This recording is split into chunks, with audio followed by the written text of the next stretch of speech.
Seltzer Kings. Podcasts. This episode is brought to you by Skinny Pop Popcorn. Perfectly popped, endlessly delicious. Oh, so light and crunchy. Skinny Pop Original Popcorn is the snack you've been searching for. Made with just 3 simple ingredients: popcorn kernels, sunflower oil, and salt. Snacking never felt or tasted so good. Perfectly popped, endlessly delicious. Give yourself permission to snack and pick up Skinny Pop Original Popcorn today. Eat me, Sebastian. It's all right for guys like you in court to fuck everyone, but when I do it, I get dumped for innocent little twits like Cecile. God forbid I exude confidence and enjoy sex. Do you think I relish the fact that I have to act like Mary Sunshine 24/7 so I can be considered a lady? I'm the Marcia fucking Brady of the Upper East Side, and sometimes I want to kill myself. So there's your psychoanalysis, Dr. Freud. Now tell me, are you in or are you out?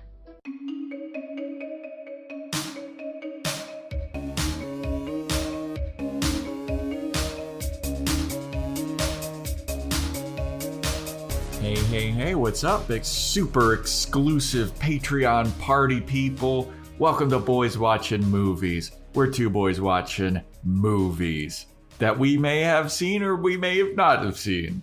And today we're talking about the 1999 classic film Cruel Intentions, written and directed by Roger Kumble. It is based off of the novel Les Liaisons Dangereuses from 1782.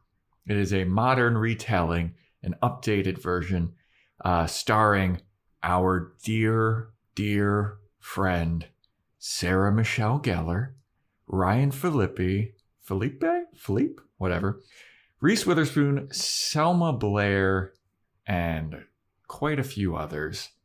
Some people that I was like, I forgot that lady was in it. Christine Baranski. I was like, oh fuck, I forgot that she was in this. And I am Vance. Oh shit, we didn't do. Oh hey, we're boys. I'm Joe. Welky.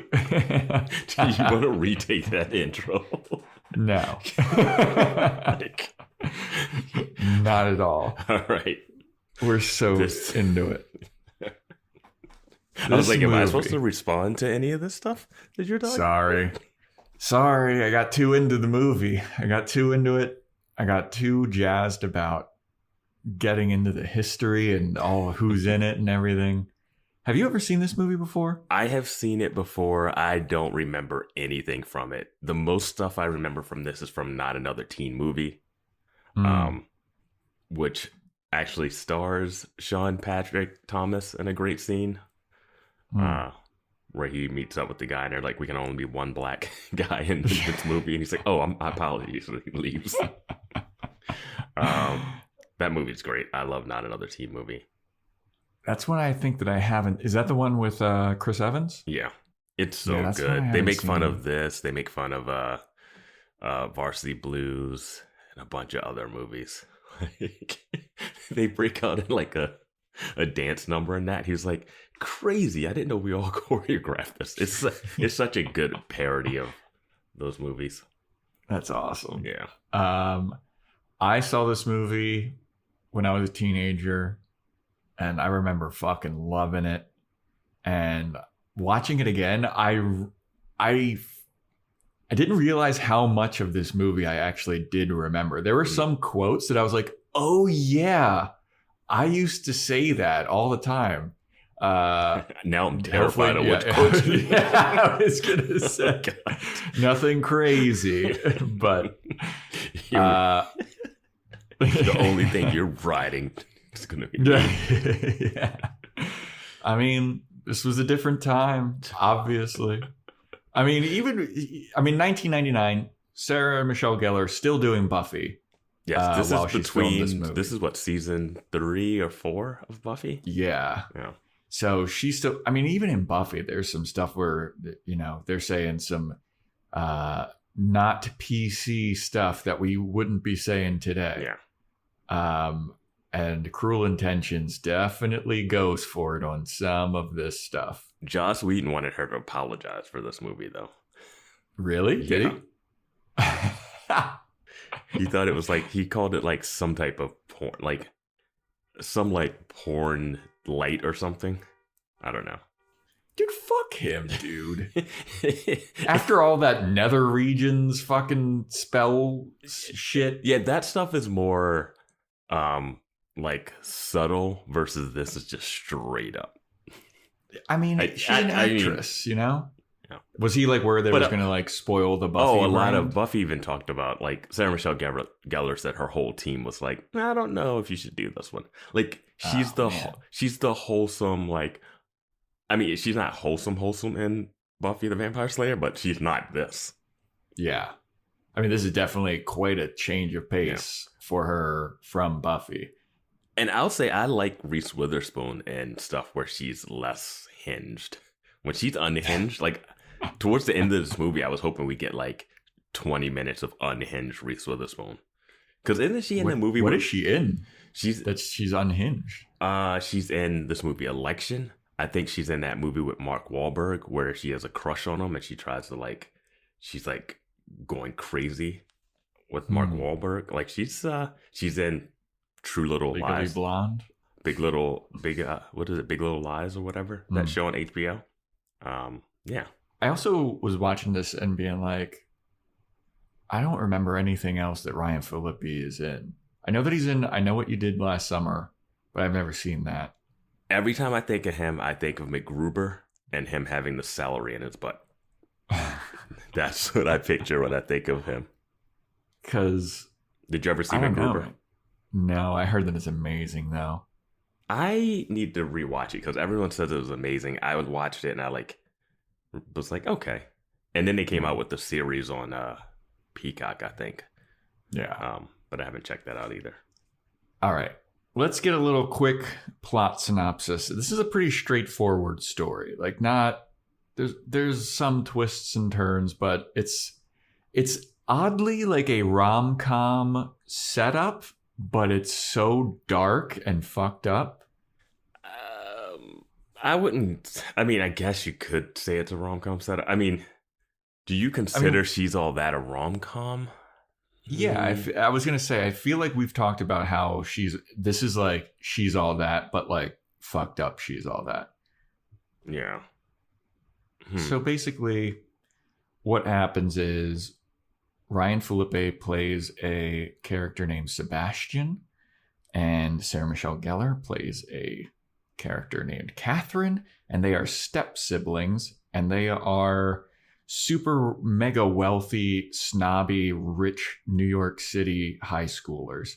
And they basically run this high school. Catherine's like student body president. She's very popular. Sebastian is a womanizing man whore. And they do like little fucked up games all throughout their high school. And it's kind of like well known that Sebastian is this Lothario character. And he like fucks a bunch of people. So Catherine wants Sebastian to have sex with this new girl named Cecile. And he's like, oh, that's not an interesting prospect. Here's what I'm more interested in. This girl named Annette Hargrove, played by Reese Witherspoon. And she has written a column in 17 magazine about how she's saving herself to have sex until marriage because it's like God and all this bullshit. And he's like, I want to have sex with her. That's a real challenge. I want this girl to break her morals to have sex with me. And so Catherine's like, I bet you can't. And Sebastian's like, I bet I will. And the bet is if Catherine wins and he doesn't have sex with her, she gets his car, which is like this super fancy Jaguar. A 1956 Jaguar Roadster. There you go. And if Sebastian succeeds in having sex with Annette, he gets to have sex with Catherine. And he can put it anywhere. made very clear. Yes. He wasn't very initially interested, and then Catherine was like, you can put it anywhere. This isn't your WB, Buffy. Yeah, no.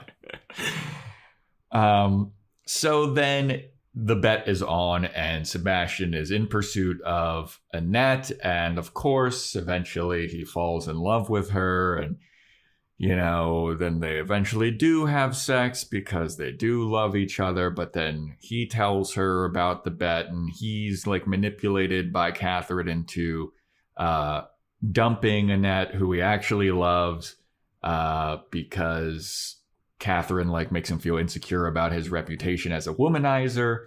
He dumps Annette, but he didn't really want to. Then he tells Annette everything that actually happened, and then he dies.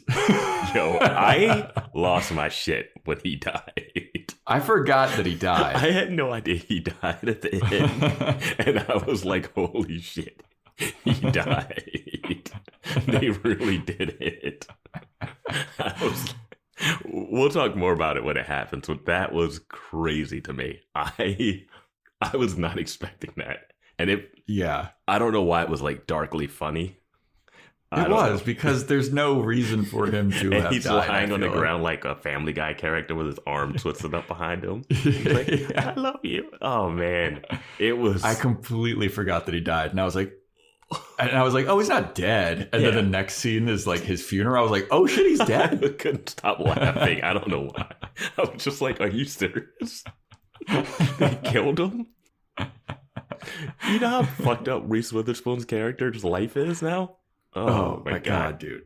Yeah, and then there's also the Selma Blair character Cecile, who likes black violin, cello. What instrument were they playing? I think it was cello. His name is Ronald. Ronald, who is writing love letters in 1999. Hey man, they didn't have texts yet. I was alive in 1999. We were writing love letters to people. Ronald is a herb, though. Ronald. I don't know. Like, at one point, she sneaks out of her house to go to Sebastian's place to write a love letter to Ronald, which is insane. I guess they were trying to like harken back to some of the like 1782 like French melodrama kind of shit going on. Because that's when you would have been writing love letters and passing him, and you could have some letters and stuff, but not to this extent, this level. But she also like Sebastian is sleeping with her too. Yeah. Taking advantage of her. Yeah, Sebastian sexually assaults Selma Blair basically. They don't, or Cecile, that's her name. Yeah, they don't really play that. It doesn't seem like Catherine uses that to her advantage to the guy that she likes, because we never see that. Her whole story is like, oh, she wants to get back at this guy that likes Cecile, and dumped her kind of, and she wants to ruin her for him. Yes, but she never really seems like she focuses any energy on that, which is fine because it's not the movie. But it seems like that's the reason Cecile is around. Yeah, that's like a very flimsy B plot, and it never pays off at all. We never really meet that guy. She never calls him. She never sends pictures or video or but what I have to say about this movie, and what I love about this movie, which is going to sound crazy, but everyone in this movie is horrible. Like all the characters are terrible people. Mm-hmm. Every single one of them.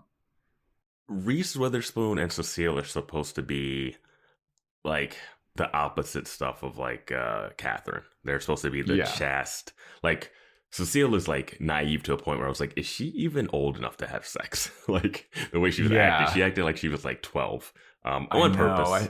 I think she's a freshman, so she'd be 13 or 14. Yeah. But everyone else seems like they're like 25. Yeah. So, but yeah, like she acts more adolescent, and then like Reese Witherspoon acts a little more mature, older, Mm-hmm. And her dad is the new headmaster at the school. Yeah. I just think it's so like they're everybody's a bad person. Like obviously Catherine and Sebastian, they're like manipulative, using people and all that shit. Cecile is just dumb as rocks and naive. Yeah. Like, so she also was like she has this guy, Court Reynolds, who dumped Catherine for her. Mm-hmm. And so she likes Court Reynolds and she wants to go out with Court Reynolds. But then she also wants to go out with Ronald, who she's in love with and who loves her back, obviously. But then she's also having sex with Sebastian because she got manipulated into doing that as Sebastian could be your practice boy or whatever. Yeah. And she's just so dumb and she sucks and she's such an idiot. Yeah, I feel like she would have ended up hooking up with any guy that showed her attention the way they framed her character. It wasn't like, because it's like the big issue is that boyfriend that we never see. That's white. Yeah. A lot of people have boyfriends that are white. This is like the rich culture. That's what I was just about to say. A lot of like everyone's on vacation in the summer. So on holiday. So like Annette has a boyfriend. Mm-hmm. And we never see her break up with him, and she just starts going out with and banging Sebastian. We never see them at the start of school too, because school is in session at the end of the movie. Yeah. So we should see that Court guy. Maybe we see him in that crowd, but I don't think so. And then we should see the other guy, the one that was with Reese Witherspoon, like her character. Mm-hmm. Trevor. We don't see those people. Well, maybe Trevor and her, because maybe she's from Kansas or something. Yeah, I don't know. I love she has a piece in the 17 magazine, and she's like, I mean, Ronald is terrible. Like he's in love with Cecile and starts banging Catherine. Yo, I thought about that like an hour after I watched this movie, and I was just like walking around my apartment, and I was just like, wait, he's all mad that Sebastian hooked up with that girl, but he was like in a drawer underneath her bed, like hooking up with Catherine. Dude? Like, you can't be mad that Sebastian hooked up with Cecile if you were hooking up with Catherine. Yes. And then Christine Baranski is just racist. Straight out racist. She's enjoying the hell out of it. Like, she's such a great, like, she's a character actor, but can play lead. I love Christine Baranski and her snooty Upper West Side New Yorker, like, oh, don't give me that racist crap. like theater actress. I got you off the street. I live on 56 and I live on 56 in Park. That was amazing. It's just even the therapist at the beginning of the movie is a trash human being. Can we talk about that opening scene? Let's do it. So Tara Reid is in this movie. Yeah. And I was like, oh, I didn't even realize that. And she's in it for one scene. But the movie opens with Sebastian at his therapist's office, which is seemingly in a mall. I don't know where this thing is. Those escalators are crazy. Probably just some like building somewhere. But yeah, he's like complaining about, oh, it's not my fault you're born rich or something, and how he's like addicted to sex, but now he's getting over it. And she gives him a book, and she says she's not going to charge him, but then she says writes a note saying she's going to charge him for it. And then he asks for a hug that he gives, and he says he wants to take pictures of her legs or whatever. And it's real creepy. Like, I was like, no therapist is giving a hug to like a sex addict patient. And then he looks at a picture of the daughter. He's like, I should be with someone like this. And the daughter calls. She's on hold. He leaves. Then she's crying because she dated a guy who literally put pictures of her on the internet. Like, what is that like? Revenge girlfriend? What were those sites? Those revenge porn? Yeah, those revenge porn things. In '99, like the internet is not flowing hard, but like, it's there, you know. And man, she's crying and bawling, and she's like, he wanted to take pictures of my legs, so we get an early call back to that. Yeah. And then she storms out. The the therapist storms out and she's like banging at a window, like, fuck you, you guys. And like a security guard, shut. Security guard's like, hey, we have to pull you aside. And then this one girl comes over. She's like, what's going on with her? And he's like, I don't know. I don't know. Looks like she needs some therapy, huh? And this girl's like, well, you got me with that one line. Yeah. He's like, I'm going to buy you lunch. And they start holding hands and walking away. Yeah. Like this guy. I mean, that therapy scene just sets the tone for the entire movie because Sebastian is so insincere in his like, oh, and he's just lying through his teeth to the therapist. The therapist is checked out. She doesn't give a shit. She's just trying to like hawk her parenting book on him.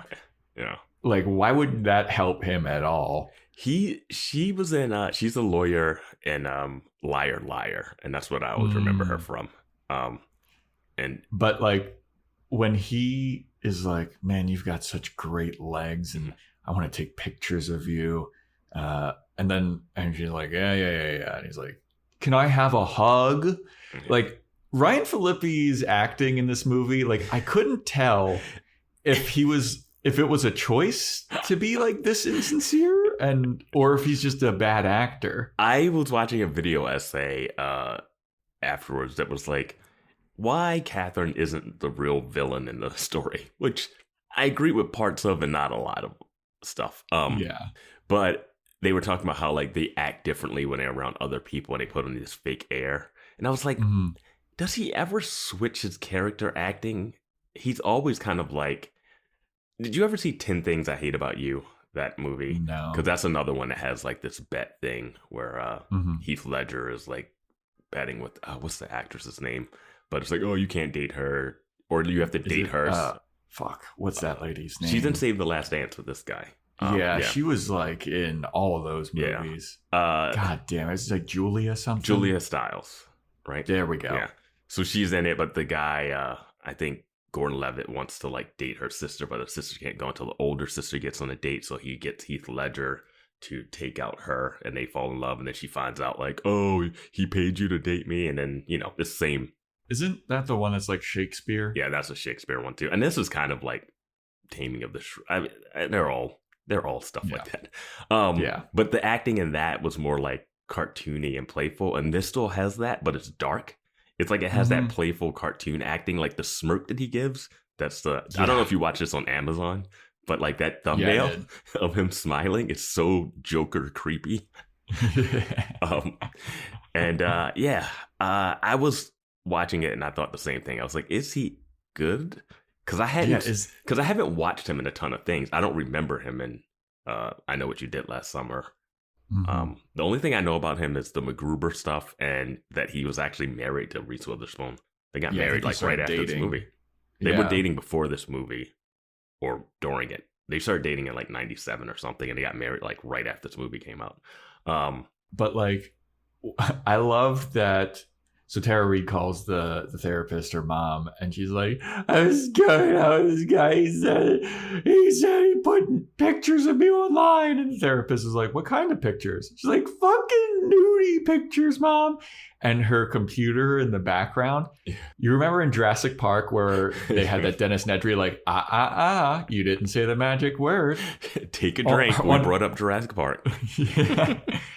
On her computer, it's going, you are a slut. Yeah. You are a slut. Just repeating, you are a slut. And I'm like, all of these people are from rich stuff. Like, you can take down this guy. Like, it's not like you're poor, he's rich. You're all rich. Like, you can take down this guy for doing this horrible thing. Like, yeah. Well, I also love his reasoning. Like, Catherine's like, why'd you do that? And he's like, she was charging me too much.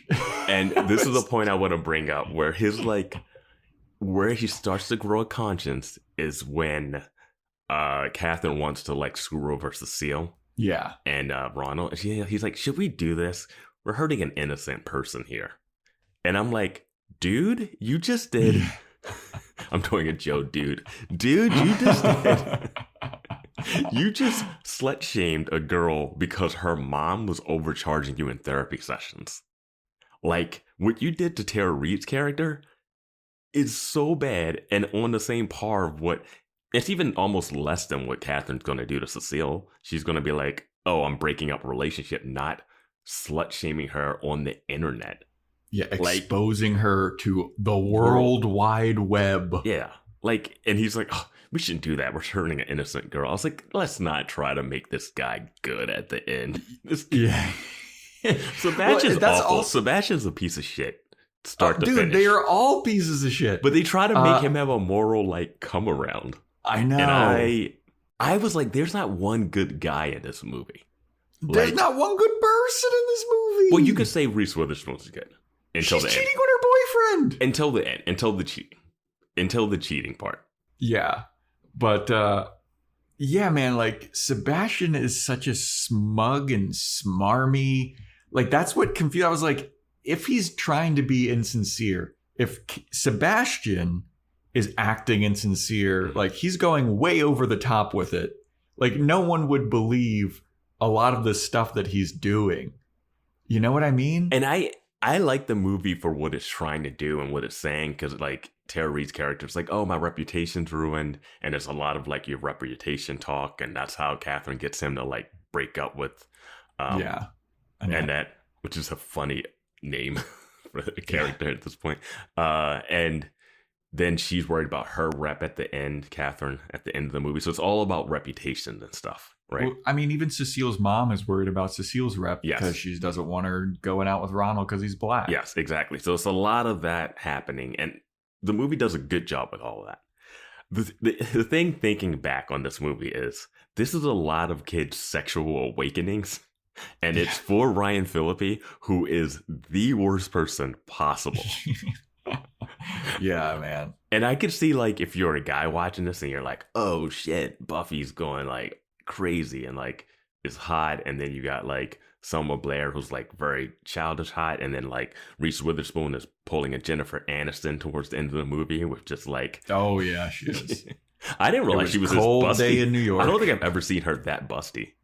Yeah. I think she was kind of, like, pregnant at that point, too, though. There was speculation that she was pregnant. I think that she was. I think she was. Wasn't? I think she was. I think when I looked up, she had the kid pretty. When they got married, she was pregnant. So, and they got married after the movie. So, I mean, maybe I don't know how long the editing took. I remember reading she was definitely pregnant on, like, the press tour for this, but maybe she was pregnant towards the end or something. Maybe, yeah. I think that this movie got filmed, like, really quickly too. Oh yeah, I think it was like 6 weeks or something. Like, the budget's only $10.5 million. A lot of big names later, like big names that became bigger. Reese isn't huge at this point. But also, like, going back with Sebastian and him being a horrible person, like, that first therapy scene is, like, our introduction to him. This isn't even, like, his first, like, he's well known in this city. Yes. To have, like, this kind of reputation. Yeah.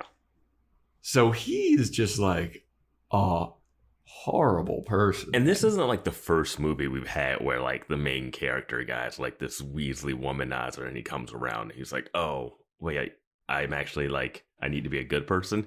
I just thought it was interesting that a movie like this, like, so the point where he uses the S.E.B.A.S.T.I.A.N system on Reese Witherspoon... I wrote down steps. I wrote down his steps to how he got Reese Witherspoon. First, there's steps. I wrote them down every time he had a scene. I was like, let's see if there's a system to his. The first was, like, negging her and calling her a lesbian. Yeah. The second one was blasting loud music, and then giving her a gift of a bag, and then the swim ass and flash. Mm-hmm. Like, that's the move. Show his buns, flash her. Show her the goods. Show the dick. It was dick pics before dick pics. Blame her for walking in on you. Yeah. And then argue with her and make her feel guilty for saying no about hooking up with him when he's, like, kisses her. Then gaslight her into thinking she's the one that's playing games. Yeah. Turn back on that she turned her back on love and call her a hypocrite, which is a big word in this one. Then you make Reese abandon her morals and all of her beliefs about premarital sex, and then leave her without having sex to make her feel worse. And then have sex with her. And then the last scene when he dumps her, completely destroy her emotionally. Like, I mean, what he did to man. her, like, throughout this, like, she went from like, oh yeah, I heard bad things about you, I'm not into you, to like, oh, I made you laugh once in the car when we went to a retirement home and you were an awful person to an old woman. Dude, their love story comes out of nowhere. They always do in movies. Like, we were talking about something. I mean, we were talking about something where like we were talking about the Angel episode where Wesley hooks up with someone. I won't go deep into spoil. Right. But that was in a 45-minute episode, and I bought their relationship building to that point in like the 3 scenes they had. I was like, they had a bond, they had a flirtation of attraction. It makes sense. There is no reason for Reese Witherspoon to like this guy. Right? Like, I had no idea. Like, 1 second she's like, I know your games. I know what you're doing. You're a piece of shit. And he's like sarcastically being like, good night, sugar bitch, or whatever he said to her at the pool. And then the next day, she's like holding his hand and stuff. I'm like, what That happened? was the weirdest edit when he called and he's like, did I leave my glasses over there? Oh, no, that's not what I wanted. Oh, I'm going to take you out on a date. And then they cut to them walking through Central Park for like one shot. In like this day for night. I have no idea what that was. Dude, and what's crazy is this whole story is supposed to take place over like a couple days. Yeah. Like, this isn't like a whole summer. This isn't a few weeks. This is like Memorial Day weekend or something. Like, can we talk about his friend Blaine? My God. Joshua Jackson. I saw his name. I was like, oh, he's in this. He's only in it for a couple scenes. And he's like frosted tips gay guy who is hooking up with the closeted He's like a football. gay mercenary. Yeah. He's like Sebastian's gay mercenary on retainer. Like, I was like, Sebastian, you know that he's like, oh, that football player must have did it because he's the only one who would have badmouthed me because he's the only one that knows her. And then Blaine's like, no, he plays tight end with more than other. And it's like, oh. And I was like, yeah, so this guy obviously didn't tell because he doesn't care.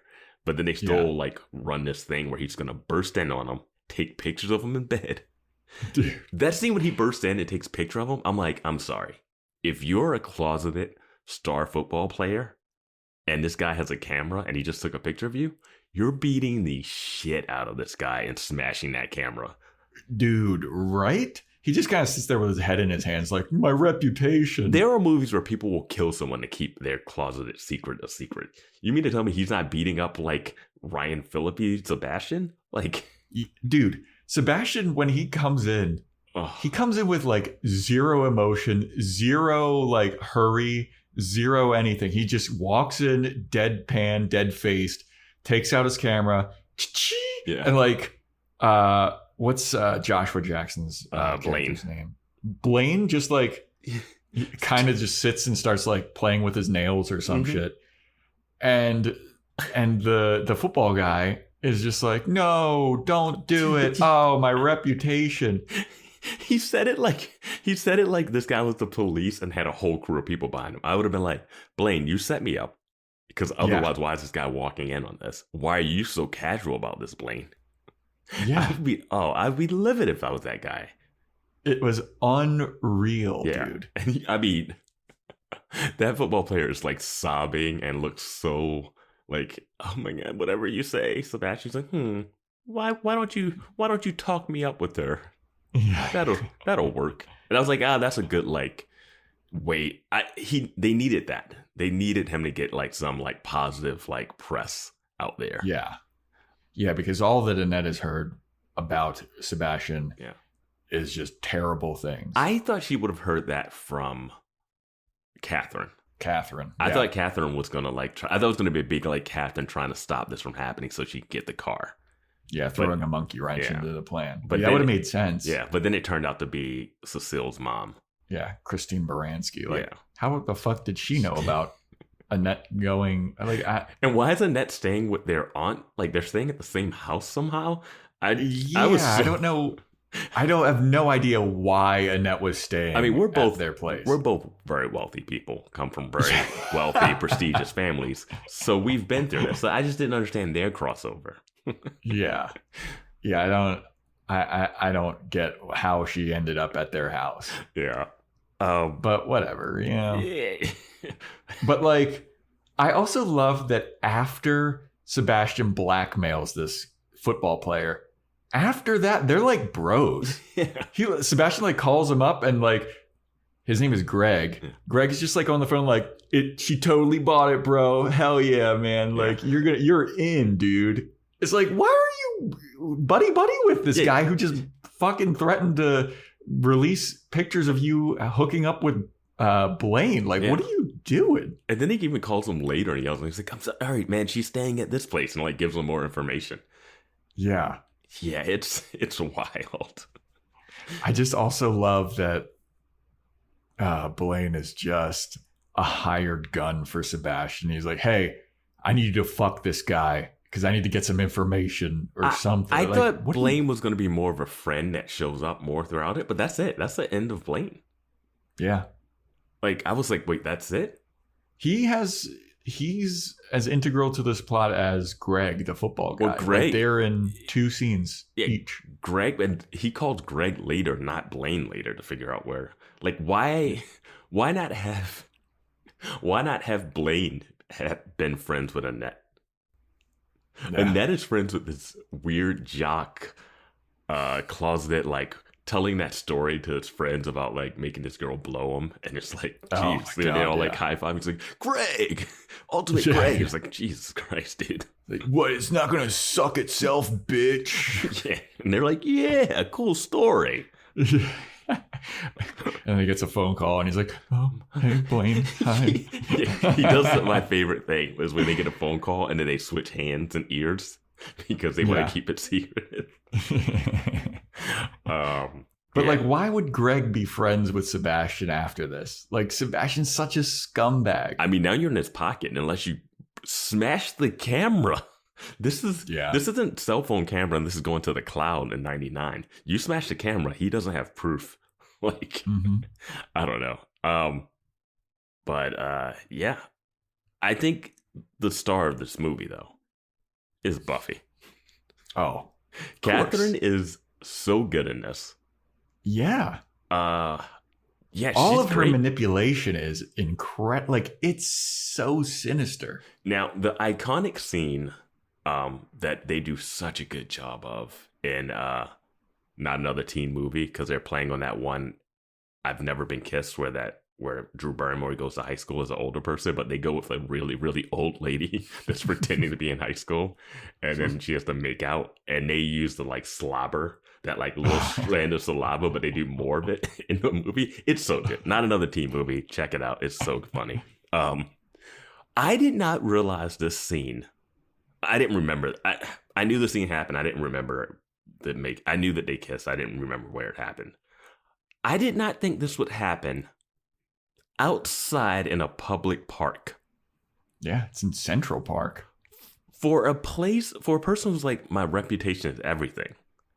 Yeah. I feel like making out with the girl in the middle of Central Park would be not the place to do that. Yeah. Yeah, I mean, if you're like, because Catherine's whole thing is like, I'm the Marsha fucking Brady of this high school, and I'm tired of being Miss Goody Two-Shoes, and I have to like put on a front for everybody because I don't really give a fuck about all these people or any of this stuff. This is probably going to be the intro to this episode, is her monologue that she gives right before she talks him into doing the Cecile thing, where she talks about how like he gets the womanized, but if she wants to have sex, like if a woman wants to have sex with multiple people, then she's a slut. But if a guy does it, it's just like, yay, way to do it, you know? And that double standard has been around forever. And I've always thought it was so weird. Like, like guys want to get laid, but then we don't want women to have sex. Like, you shit. Like, where are you getting this from? Yeah, like if you convince all women that sex was great, then you could just have sex with them, and they wouldn't have to feel this weird shame, and you wouldn't have to like browbeat them into like what happens to Reese Witherspoon, which is crazy to me. Which we'll talk about. she basically gets browbeaten into giving up her virginity. But it's okay because it's for love. Like, it's weird. But yeah, like, so Catherine has a good point there. Now, what she does in her like fight against it is very manipulative and awful. Yes. Like, I'm fine with her like using her body and sex as a weapon against Sebastian, because that's the great weapon. Wiles. Yeah, like she really teases. That scene where she like blue balls him is great. Yeah, when they're just like rubbing up on each other. Yeah, and when he's like, "Oh, come on, no fair." Yeah. Like, I was like, that's the best acting scene that he's done. And I will say this: does everybody have chemistry with Buffy but Riley? Like, my God. Like, we said Ryan Phillippe's acting was weird, but it still felt like he had chemistry with her. Yeah, like the tension was there. Yeah. But yeah, back to the infamous kiss scene. Yeah. That I didn't remember it being that graphic. Because like they kiss, and then Catherine's like, "All right, and now what's going to happen next is you're going to massage my tongue with your tongue. All right, ready, go." And then they do this camera angle where it could be like Sarah Michelle Gellar and Selma Blair are not kissing, but then they readjust the camera to like zoom in on their tongues, just like ow, ow, ow, ow, ow, ow, ow. And I was like, God damn. And then the spit when they pull apart. Yeah. Apparently, like, that was just like a mistake. And then they were like, we need to reshoot that and we need more spit. That's why Not Another Teen Movie is great. It's so good. Like, because they just highlighted on that. Because the camera just goes in and you're like, yeah, they're making out. Like, I don't know how many movies Selma Blair had been in at this point. She's fun fact is apparently Selma Blair was like 3 years older than Sarah Michelle Gellar. Wow. I know she's in the Hellboy movies. And she's in the Reese Witherspoon movie, Legally Blonde. Legally Blonde. Yeah, she's the one that doesn't like Reese Witherspoon in that. She's suffering from MS now. Sucks. Oh no. Yeah. But yeah, she's playing dumb, naive role really well. Like that dance that she does when she's like, it's like a secret society, and you're like, what is happening? It was so embarrassing, dude. The peace out was the most cringe-worthy moment for me when she's like, when she does the splits in front of Ronald, that handstand split. The headstand splits, and then he's like, I gotta go, and she's like, peace out, and I was like, oh God. Oh, even Catherine's like, oh God, you fucking loser. Yeah. I thought she was like gonna videotape it and then send it to the boyfriend, right? But I don't think she ever sends anything to that ex. Yeah. Dude, that's the dropped plot hole. Not my plot God, hole, but like just dropped storyline. It happens off screen where like Sebastian starts pouring champagne. He's like, "Oh yeah, I sent a letter to Ronald and Cecile. They're back together. I guess everyone leaves you for the little virginal twats or whatever." And it was just like, wait, they got together off screen. Yeah, and we just see them in bed together later, and it's like, wait, what? Why are we doing that? Like, she's a major character in the movie. Yeah, man. And that was like a major motivation for it. Like, that is our introduction to Catherine, is she's like being introduced to Cecile, and Cecile leaves, and she's like, hey, Sebastian, I'm going to use this chick. And then like you see her blowing the guy and he's passed out. Once I saw that, I was like, oh, they're not pulling any punches. Like, that's before the makeout, and then the makeout happens, and you're like, all right. Yeah, you're an adult. They're going for it. You're like, Buffy's going to be acting at some dark movies, and it's like, I'm going to do a couple Scooby-Doos. Yeah. Well, it's also funny because like this is considered like a teen romance drama thing, but it was rated R, so you had the teenagers couldn't see it. Yeah, it was. I saw so many R-rated movies before you could. Well, I mean, I saw it as a teenager, but like you shouldn't. Yeah. But yeah, man. I mean, Catherine is such a dastardly, and also, you know how I talked about how everyone in this movie is a horrible person. everyone in this movie loses. Like, there's no winners by the end of this movie. Yeah. I mean, I just hope Ronald's not in jail. Ronald's definitely in jail. Cecile, I think she loses, but we'll talk about that when we get to the ending. I think she loses big time, but she everybody loses like she does. Yeah, and the editing makes it seem like Sebastian won, and they make it seem like Reese Witherspoon won. Yeah, but nobody wins. You can't tell me that Reese Witherspoon won when the love of her life is dead. And the person she gave up her V card for, immediately is out. Like the next day after banging this guy, he gets run over by a car and dies. Yo, where did they have sex? I have no idea. I was so confused as to where they had sex. Because she had moved out. She was at her mom's place, it seemed like. He was driven all the way. He got to Union Station. Like, they meet up again in Union Station in New York City. Yeah. Maybe they go back to his, like, condo in New York? Maybe. I just wasn't sure where that sex scene take place. Very romantic sex scene. A very realistic seeming sex scene. Yeah. Like, it was filmed like the Top Gun sex scene minus the, like, music and the lighting. But yeah. But, dude, like, this movie is so, like, everybody loses. Everybody's a scumbag. Like, I don't know who you're rooting for. Well, that's the thing. It's like, Sebastian, you don't, like, I'm curious to find out on Discord from people that watch this and stuff. Are you rooting for Sebastian to get with Reese Witherspoon? Like, I'm not rooting for him to succeed.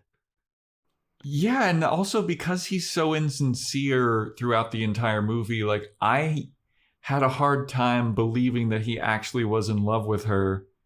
And maybe it's just he was stuck in that character trait, the actor was. Yeah. That he just didn't sound for real.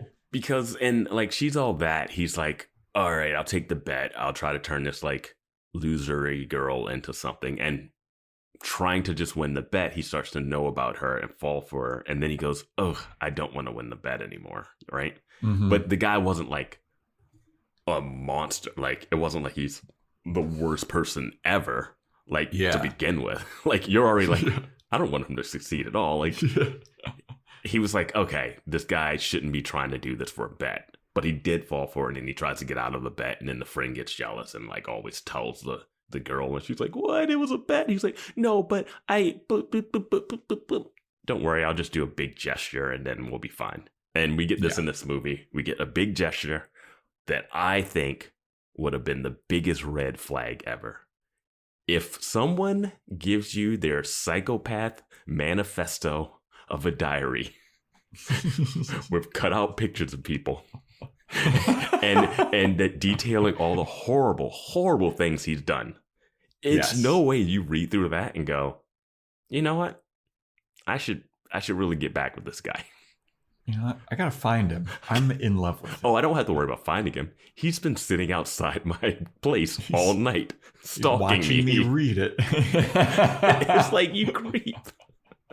I mean, honestly, if someone gives you a book like that, call the police, send that in, and get that restraining order, like, right away.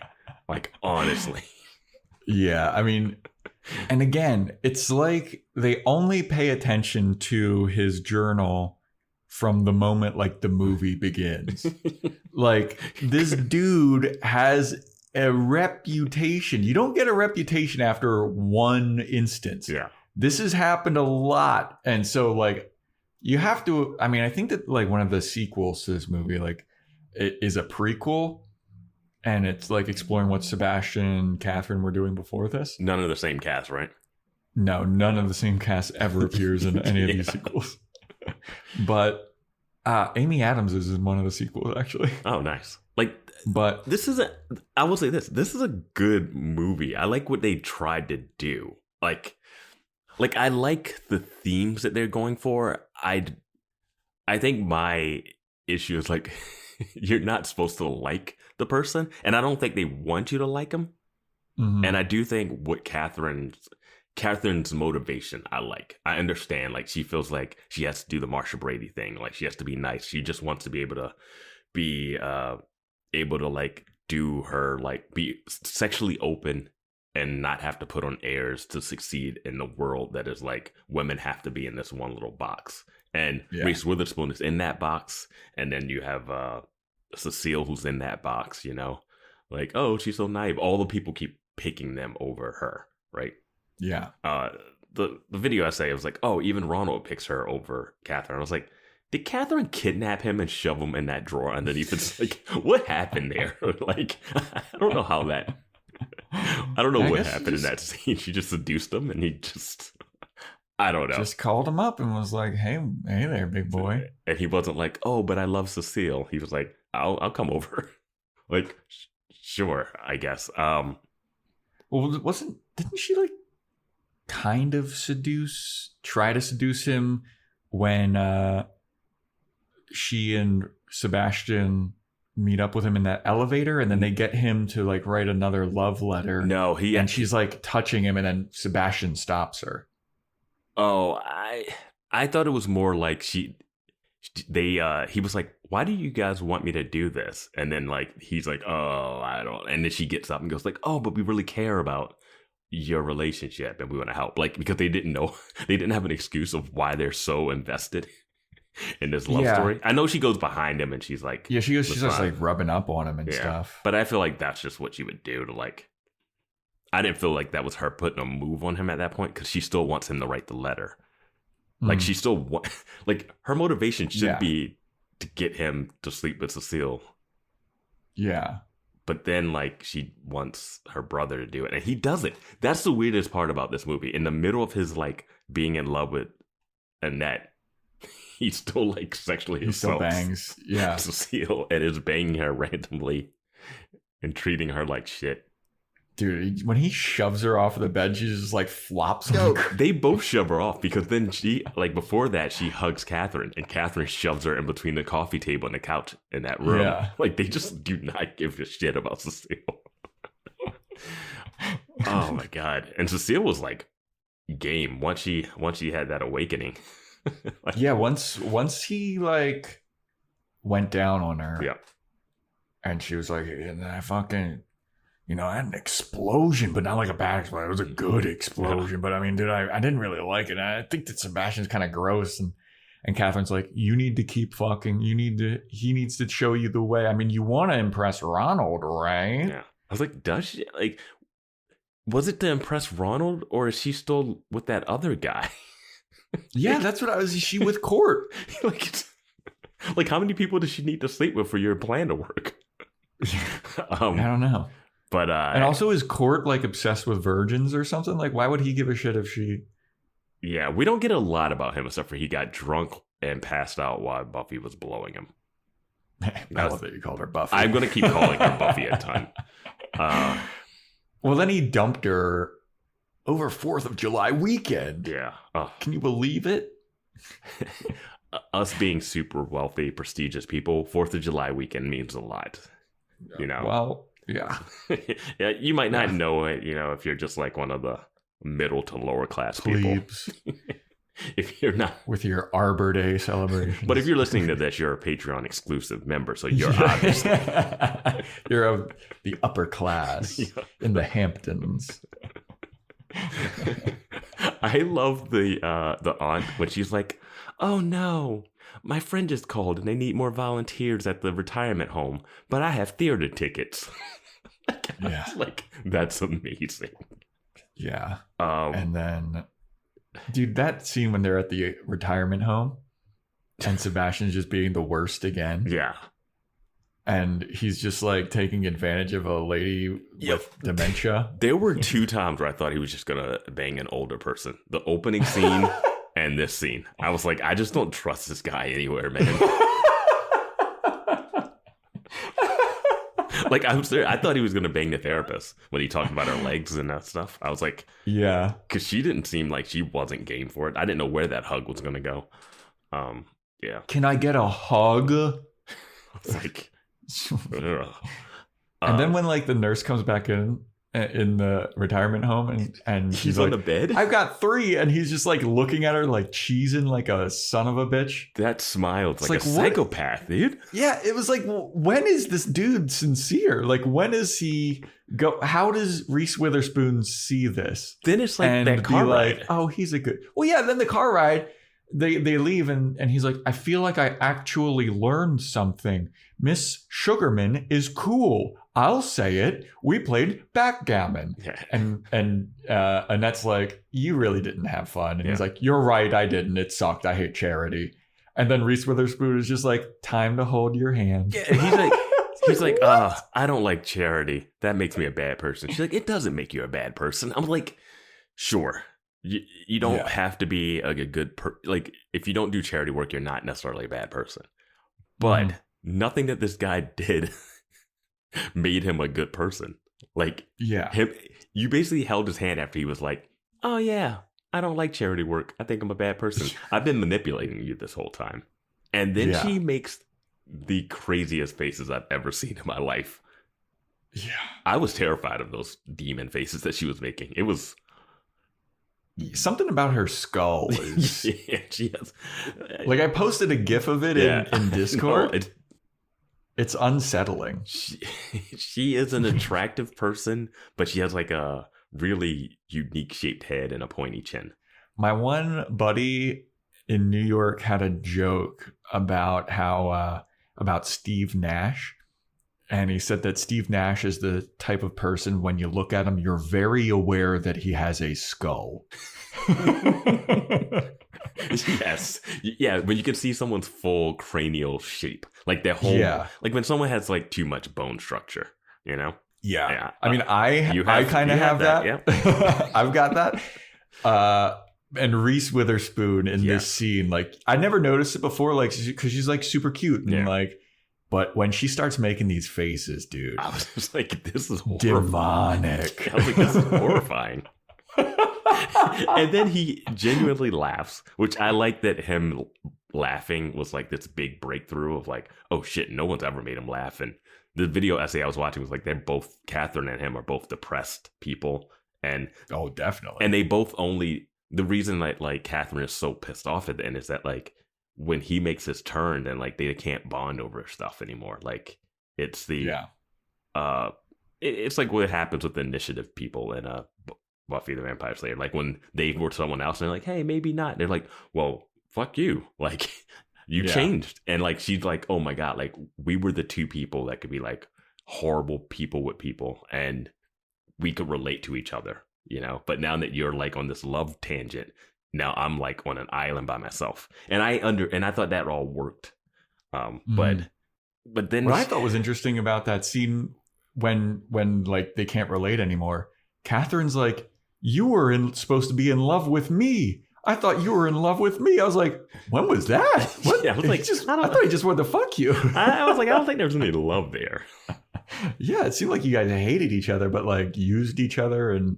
Or whatever. The way I remembered this movie, I thought they were actually brother and sister, and it was like more incestual, not like stepbrother. No, I knew that they were an actual brother and sister because I would have been like, "Whoa, this fucking movie's insane." I mean, it's still kind of crazy. Insane. Yeah. It's still insane. Like, I mean, this is the premise for like every porn in the last 5 years, I think. Yeah, step insert anything. Yeah, step anything, insert anything. Nice.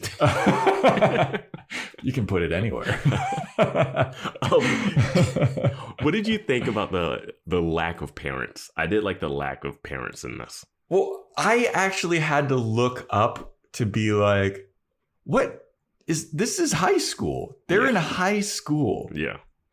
And like, if Catherine and Sebastian are seniors, like they're 17, 18 years old, where like their parents are just gone. Yeah. Absentee. Yeah. The only parent that you really see is Christine Baranski. Yeah. And she's even like kind of absentee. Yeah. I mean, it's true too. Like those parents go away for a long time. And then like, Catherine has a Vietnamese like a housekeeper servant who has like such an interesting relationship with Catherine. Like Catherine actually speaks Vietnamese. Like it would be funny if she didn't and she was just saying nonsense. I feel like she probably only knew like 4 words.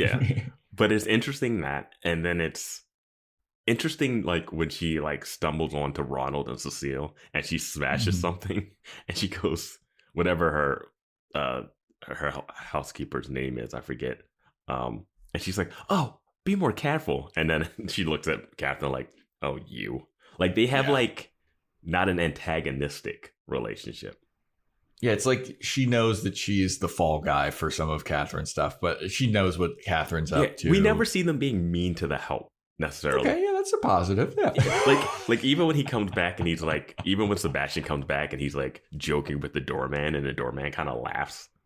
Yeah. He like waves off a cop that tells him he can't park there, which was crazy because you're a cop. Tow the car.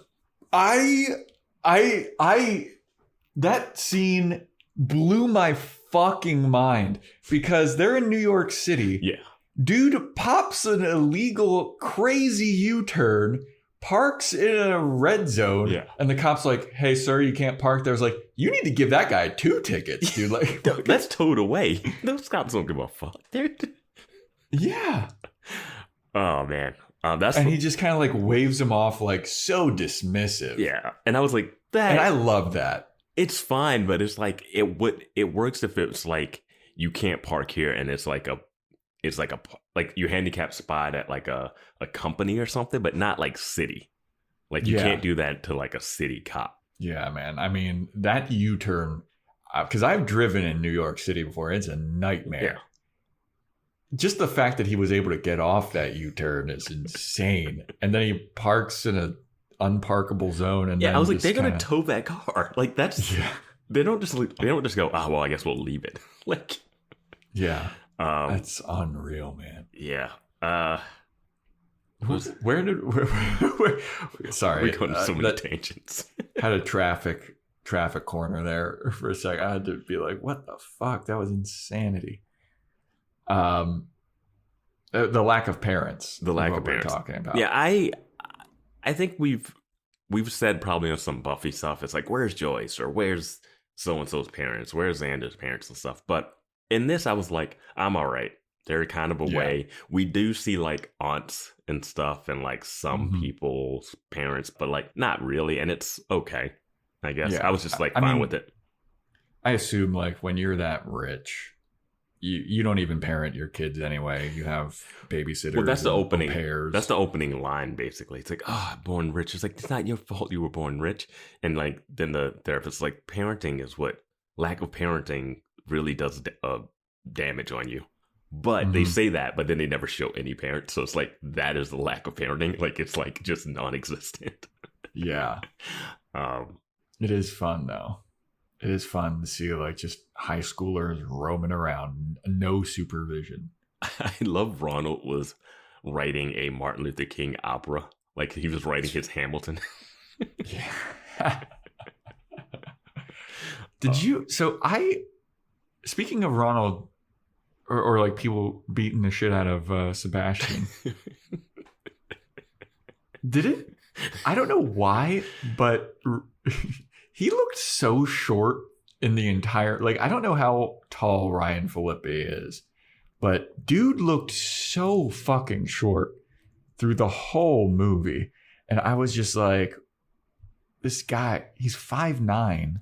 He's got a great ass, and he showed it off in MacGruber. So he's 5'9". Reese Witherspoon is 5'1". Reese is tiny. Yeah, man. Let's see how tall Sarah Michelle Gellar is. You're always so 5'3". Into the height. She's 5'4". He just looks like such a tiny human being to me. Yeah, in this movie. I don't know. I didn't have anything to gauge it from because a lot of his scenes are with someone that's 5'1". So I don't know where you're getting that. He's taller than the scenes that he's taller than the 2 people he has the most scenes with. So I don't know. It was just like there's something about him where I was like, I can tell this guy's short. All right. He's an average height for guys, I guess. Yeah. Joe's height shaming corner. Well, if we're doing corners, let's get into the fashion. Dude, I love how everyone's dressed in this movie. I liked Catherine's blue room. Yeah, I thought blue it really room was worked. sick. I thought it really worked. It was a good blue touch. And gold. Yeah.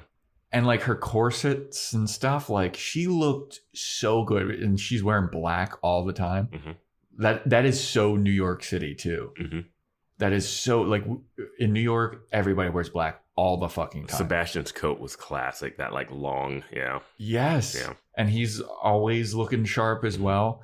And I noticed it when he goes to the like when she, my God, when she's just like when Reese Witherspoon is like being too adorable and she's just reading and crying on the blanket in the middle of like this place, and then he comes out and sick. It made Catherine sick too. She's like, oh God. And then he walks over and he's in his like slacks and his like knit pullover, and he's like, he's dressed up today. He's not wearing sweats. Yeah. And then he just starts making out and groping her, and then see, that was crazy to me too. And then starts shaming her for not accepting his love. Like that was step 3. I was like, it's so much manipulation to get her to the point that she's at. Yeah. Man. Yeah. I mean, also, let's go through each of the steps and break down each of his steps that you have written down here. All right. So I had the nagging her when he first meets her and calling her lesbian. First meets her. Are you a lesbian? I don't know. I'm getting kind of a lesbian-ish vibe off of you. Oh, and the nagging was, yeah, I didn't like your manifesto. And she's like, oh, people liked my article. Yeah. So already shaming her work. Her work means shaming nothing. Her work. And questioning her sexuality. He's like, yeah, I think it's kind of bullshit, and you're judging people off of something that you've never even experienced before. It's bullshit. It's hypocritical. And she's like, I'm not shaming it. This is what I believe, and you don't have to do it. And like, this is what I'm doing. Mm-hmm. And he's like, you must be a fucking lesbian, bro. Yeah. Like, yeah, I was like, and like, Catherine drops a hard F. He drops a hard F in this. Yeah. But they obviously don't care about gay people at all. Like, no. Ryan, like, Sebastian's reaction to seeing that guy with Blaine was just like, oh, how can I use this for my benefit? I'm not like creeped out. I have no like he didn't know what he was going to walk in on, and he did not care. Like, yeah. Yeah, because he was listening from outdoors. He's like, right on Tom. He's like at midnight, he was like, call this guy over and have him be there. At the stroke of midnight, and just a little jerk off on a dildo or whatever. Yo, the scene where he had just sexually assaulted / went down on Cecile, and she's sitting at a table next to Annette, and he goes, he's like, tennis anyone? And he jerks off the racket, and then she gets up and runs away. I was like, are we rooting for him to get with Annette? Yeah. Like, and I was like, isn't you hooking up with Annette a problem if Cecile is right next to her and can be like, hey, this guy I'm sleeping with? Why would Cecile not tell Annette that she's sleeping with him? I don't know. And why is Annette at that house? I don't know. When I saw him at the table together, I thought he was going to sit down and be like, oh shit, my girls are next to each other. This is a problem. Yeah. And nope. No, he just fucking jerks off a tennis racket. And then she leaves and Annette goes, she's strange, isn't she? And it's like, oh boy. Yeah. Okay, so step 1, neg her, call her a lesbian, say that her morals are bullshit, and she doesn't know what she's talking about. Step 2 is the loud music playing. Playing loud classical music. Only in her room. Only in her room to get her attention. She comes to the pool where he's just sitting in a wheelchair. Yo, that was so weird. I was like, are you going to play crippled all of a sudden? Yeah. I was like... So she's like, what the fuck is up with this loud music? I'm trying to study or read or something. He's like, oh, sorry. He's like, I thought that you'd like it. She's like, no, not really. And then he switches it to, love me, say that you love me. Great song, classic song. And then this soundtrack of this movie is fucking banging, bro. What's the last song? What's the last track? It's Bittersweet Symphony, man. Get out of here. Don't act like you don't know. I would forget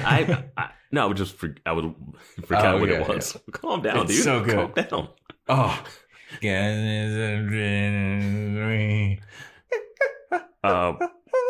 Then he gives her a bag, a monogram bag, or like an engraved bag with her name on it. She's like, oh, this is nice. So now you've negged her down and then given her gifts.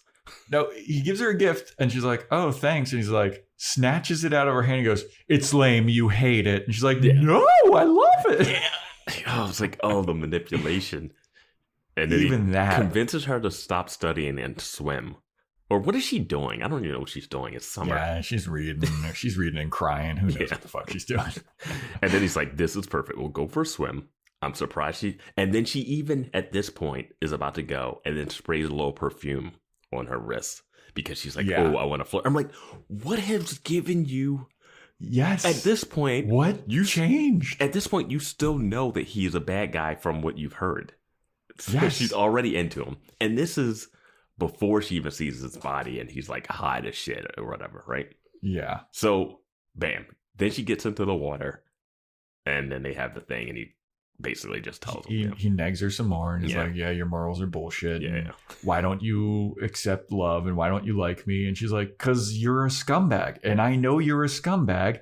And the most that you'll ever be to me is a friend. Yeah. And then she walks out and he does the sweet dreams. Yeah. Like sarcastic sweet dreams. And I was like, this seems like it wouldn't work. Why are you not going the nice route? Like, when he first meets her and he grabs her hand and it's like, we got to go on a tour. And he's like walking her from the horse riding that they were on. I was like, he seems a lot more flamboyant than she does. Like, I'm like, who is this weirdo? And then the next is when he kisses her on the blanket. And then he apologizes for like pushing it too far and then gets up and then he's like, no, I'm not sorry. You're the one who won't accept love. And then she's like, I don't trust myself around you. And then she leaves. Yeah. And it's like, man, you were guilt tripping this girl hard to get into this. Yeah. I mean, that scene where he just like walks over and just starts making out with her and she's like into it. And then like it snaps and she's like, wait a minute. Yeah. Hold on a second. Yeah. What about Trevor? Oh, she doesn't give a fuck about Trevor. She's like, I have a boyfriend, I think. I forget. Is that still in the script? And then it's when he goes to like sleep with her. And then it's like she kind of like gaslights her. And he comes in. He's like, I'm leaving. You're the one playing games. I can't take it. I was like, oh my God. You turned your back on love. And then he goes to try to, and then like he literally gets her to be like, fine, fuck it. Don't leave. Let's have sex. And they're about to have sex. I'm like, okay, this is in the movie where you go, I can't do this to win the bet. Well, hold on a second. We skipped over that phone call where he's like, did I leave my glasses there? And she's like, that's the dentist system leave behind. Did I leave my glasses there? And she says, no. And he goes, oh, okay. And then she goes, is that really why you called? And he says, no, I just missed your voice. And she says, she says something like, oh, so the first time you're actually telling the truth. And it's like, what made you think that? Why is he telling the truth about this? Like, he just like snapped at you at the pool or some shit. She's already into him. Like, she's into him from the get-go already. It's so silly, dude. There's a way to make this relationship feel kind of more real. But they kept, I feel like they kept his character like the same, like this is exactly what he would do. They didn't, I think Reese needs to have more pushback and more like, her character gives in way too easily, way too early, I think. Yes. And I forget the exact order of like when is the phone call, when is the retirement home thing versus the makeout. I think that retirement home is before them. I think the makeout. The makeout is before the retirement home. And then after retirement. But it's after the. Wait, is it? glasses phone call? It's definitely after the glasses. The glasses is after the pool. The glasses after the pools thing, and then they go out about town for that 3-second clip of them walking around. Most rom-coms have a walk and talk in it. This one was like, we're gonna have a 2-second one, a silent walk and talk. Like they filmed this at the end of a day when they were in like Central Park, and they were like, let's just get a shot of you two walking.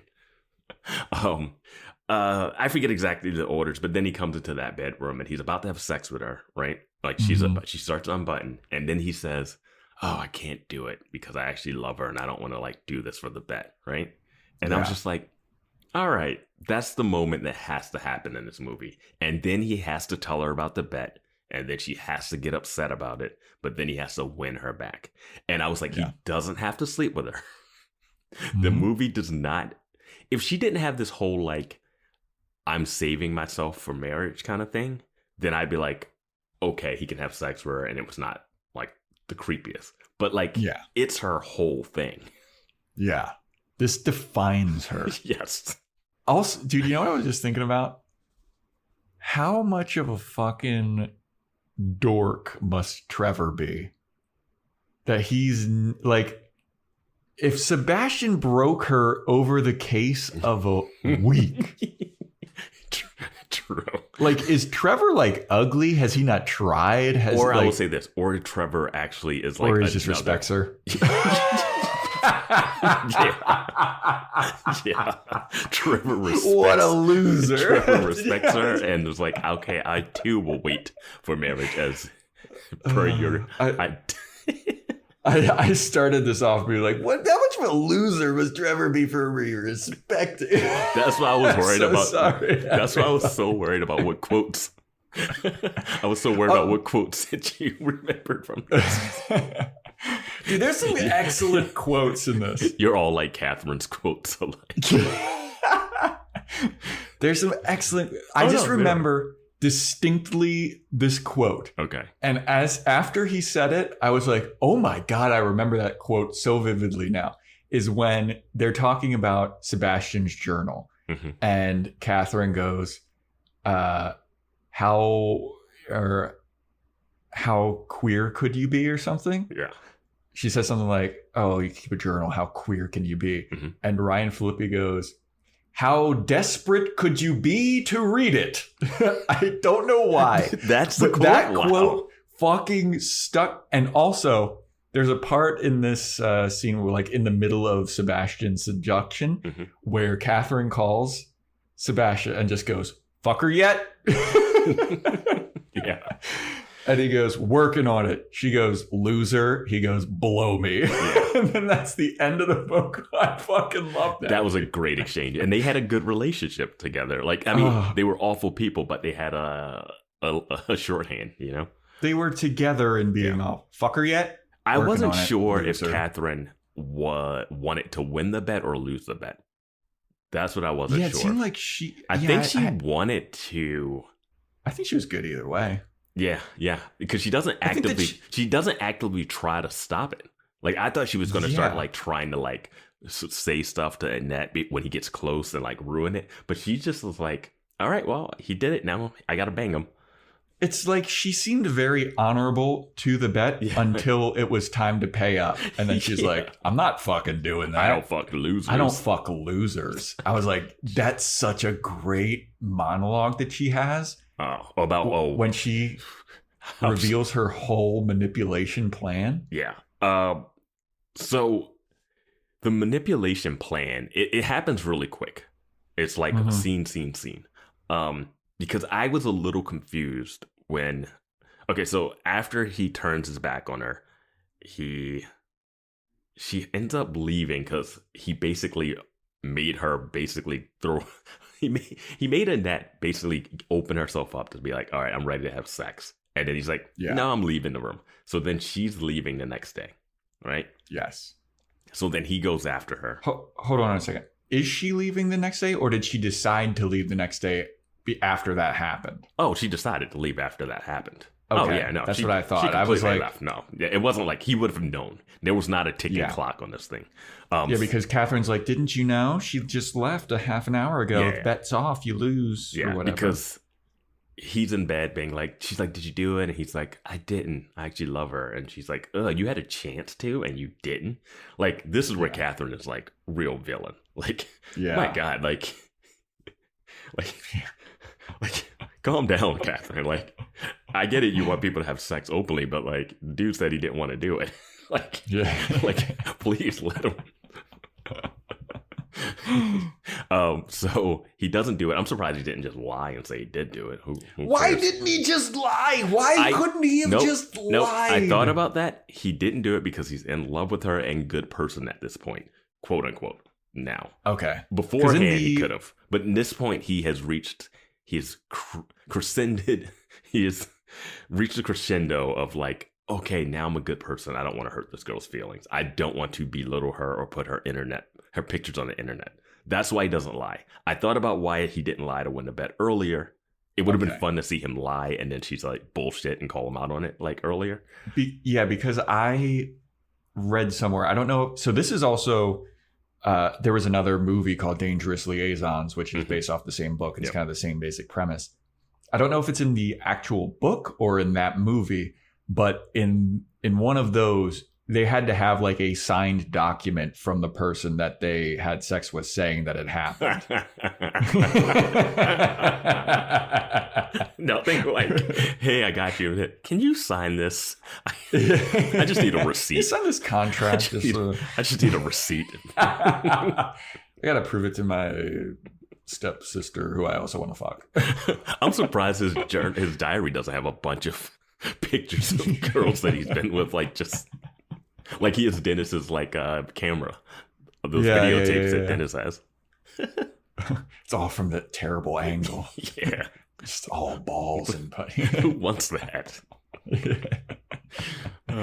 But yeah, I just wanted to throw that in there because I was like, I know that I read that somewhere that somebody had to have like a signed document from the person that they just banged. And you would think Catherine would. Like, it's so funny that this bet is for this girl that like is not a part of Catherine's like main plan. Like this has nothing to do with Cecile. It's like a side, it's like a side bet. She's like, hey, I want you to have sex with this person. I don't want to do that. I want to do somebody else. She's like, fine, I'll take a bet.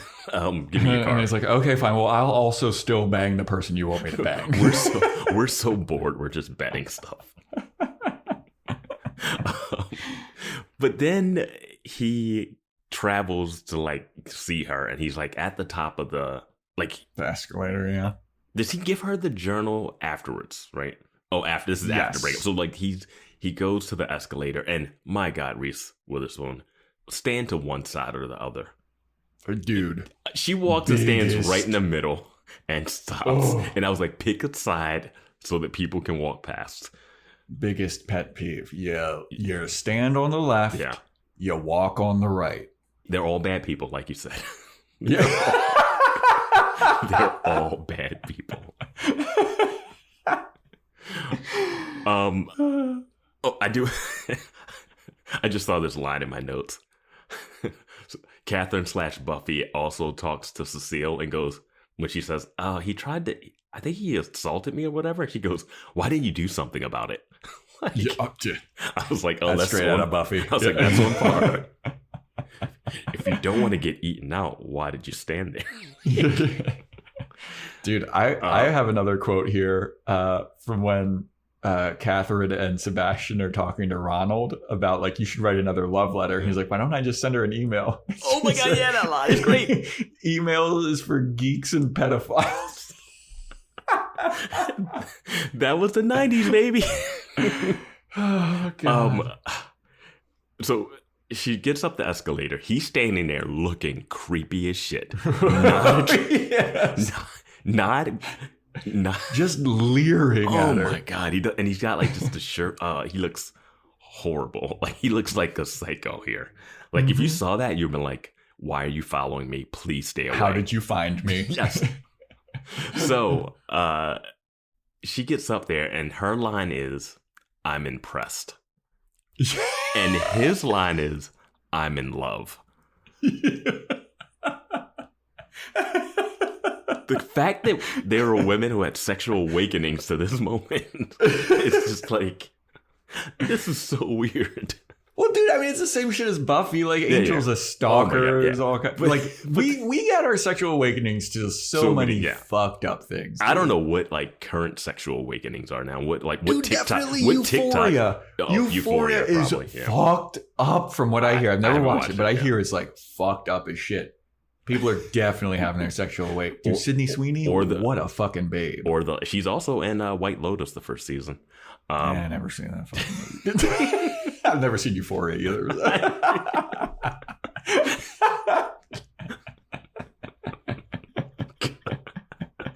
Yeah, I mean, yeah, people had their sexual awakening to Friends, to The Last of Us, probably. Pedro Pascal, he does it for people. Yeah, he does. He had a dope outfit at the Met Gala. Check out that video. Check out Joe's fashion report, Met Gala edition. If you're on Patreon, you can access it. Yeah, if you're listening to this, you have access to it. So I'm impressed. I'm in love. So hilarious. So silly. They make out I think the camera's going around them. Classic spin. And then they're just having sex. And I wrote down, where did they have sex? Whatever. So Catherine then like shames him about like, oh man, you were gonna have a great rep, but then because he doesn't want to sleep with, because she won't sleep. He won't sleep with her. Hold on. Yeah. So after they have sex, Sebastian gets dropped off at his condo, right? And Catherine is there like looking down, like, and Sebastian and Annette kiss, and she's just looking down. And she's like, ew. And this is also when she's like hooking up with Ronald. Yeah. And so Sebastian comes back up. He's like super stoked because he just won the bet, basically. Yeah. But he's also in love. Yeah. And he's going to go brag to Catherine about it, but he hears her having sex with somebody. He literally looked like he was going to go to his room, which was across from hers, and then he heard her making all these sounds. But yeah, I didn't even think about like she's looking, and then by the time he gets up there, she's making like moaning sounds with Ronald. Yeah. Like, was he just like waiting in there? I don't know, man. But so then he knocks on Catherine's door, and then you hear like, oh shit, oh shit, oh shit. Oh. And then he comes in. Mm-hmm.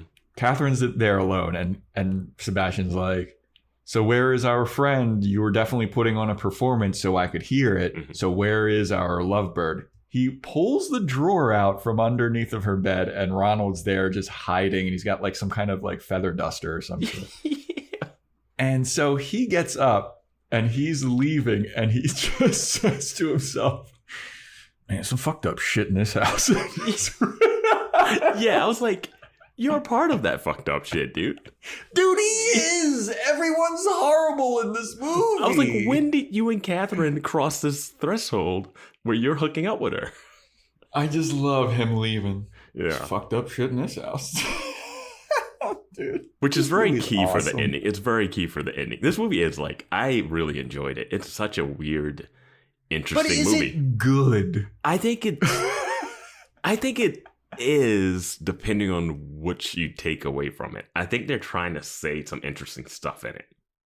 I mean, it's as good as you're going to get in 99. I mean, for this kind of, I enjoy it. Yeah. I love this movie for whatever reason. The soundtrack is like, even the songs that aren't actual songs, like it sounds like it's from a sitcom. Mm. It's weird. But like, after Ronald leaves and like, Sebastian basically is like, so I did it.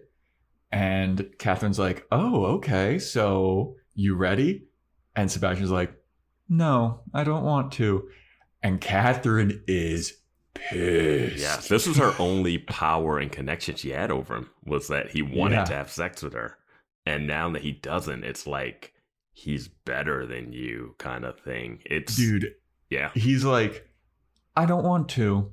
And she's like, what? Why? He's like, I'm not in the mood. And she goes, but I want to fuck. And then he's like, I don't. And he walks out and he just throws a glass at this. Yeah. Breaks everywhere. I was like, Jesus, how fucking horny you gotta be. They drink a ton of champagne too. Yeah, so this is where we get to like some really interesting stuff. Because then we get him does it go straight to him the next day and they're talking in that room? Or yeah, so then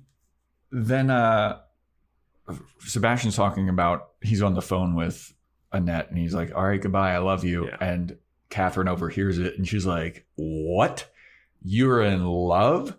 You're only supposed to be in love with me. This was supposed to just be a bet. And now I can't relate to you. And then she like threatens, she's like, I'll tell the headmaster, who is Annette's dad. She's like, I'll tell the headmaster that you've been like fucking around with his daughter. And how do you think that's going to make her feel? And like, Catherine's pulling out all the stops. Yeah. And like, this is where the manipulation and crazy shit starts going down. And then this is when she's like, oh, you were going to have a great reputation at the end of the year, but now you're just going to be some nobody. That I was like, you're going to be the guy that's like sleeping with the hot headmaster's. Like, what rep do you need anymore, dude? Like, but I mean, I get it. This is the whole thing. It's also that Catherine is like, oh, you think you can just change and be like in love? Like, you're not like that. You're like me. You're a womanizer. Yeah. This is like who you are, and you're gonna fuck it up. Like, you can't live in that world. Yeah, she basically does what he was doing to sleep with Annette, is negging him, manipulating, just like, and it's interesting because it happens in one scene. Like, she condenses all of her like stuff into like one thing and just hits him in like, what is it, like those like martial arts movies where it's like the 5-punch hit, like the 3-hit kill, like Kill Bill or something, and it's like, all right, boom, your reputation, boom, your ego, boom, you're the bad person, boom, like you're just the same as me, like he just like crumples, and it's like, oh god.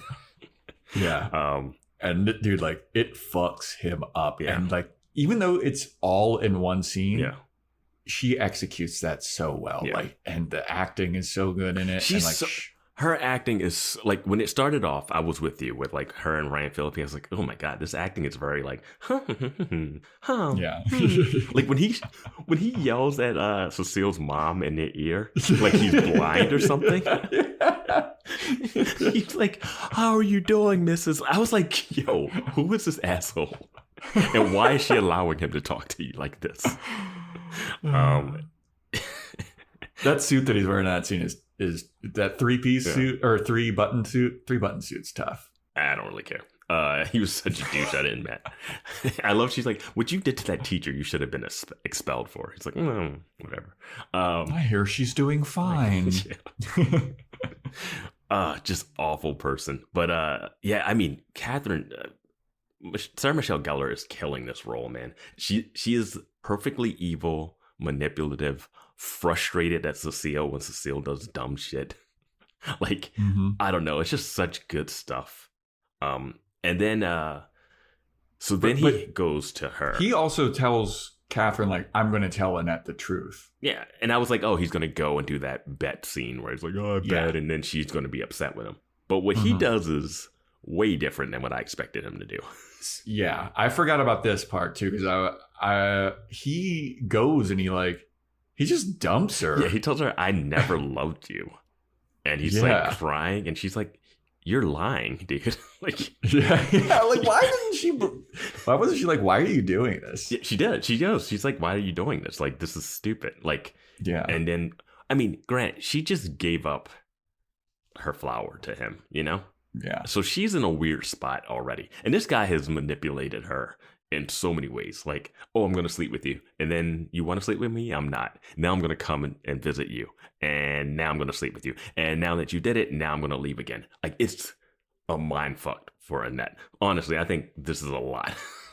Oh, yeah. Well, he also is like, he does tell her, like, you were just a challenge. Yeah, he does that. But he doesn't tell her about the bet, but... Yeah, and I guess he was lying by omission type of shit. No, but he was going to try to sleep with her regardless of the bet.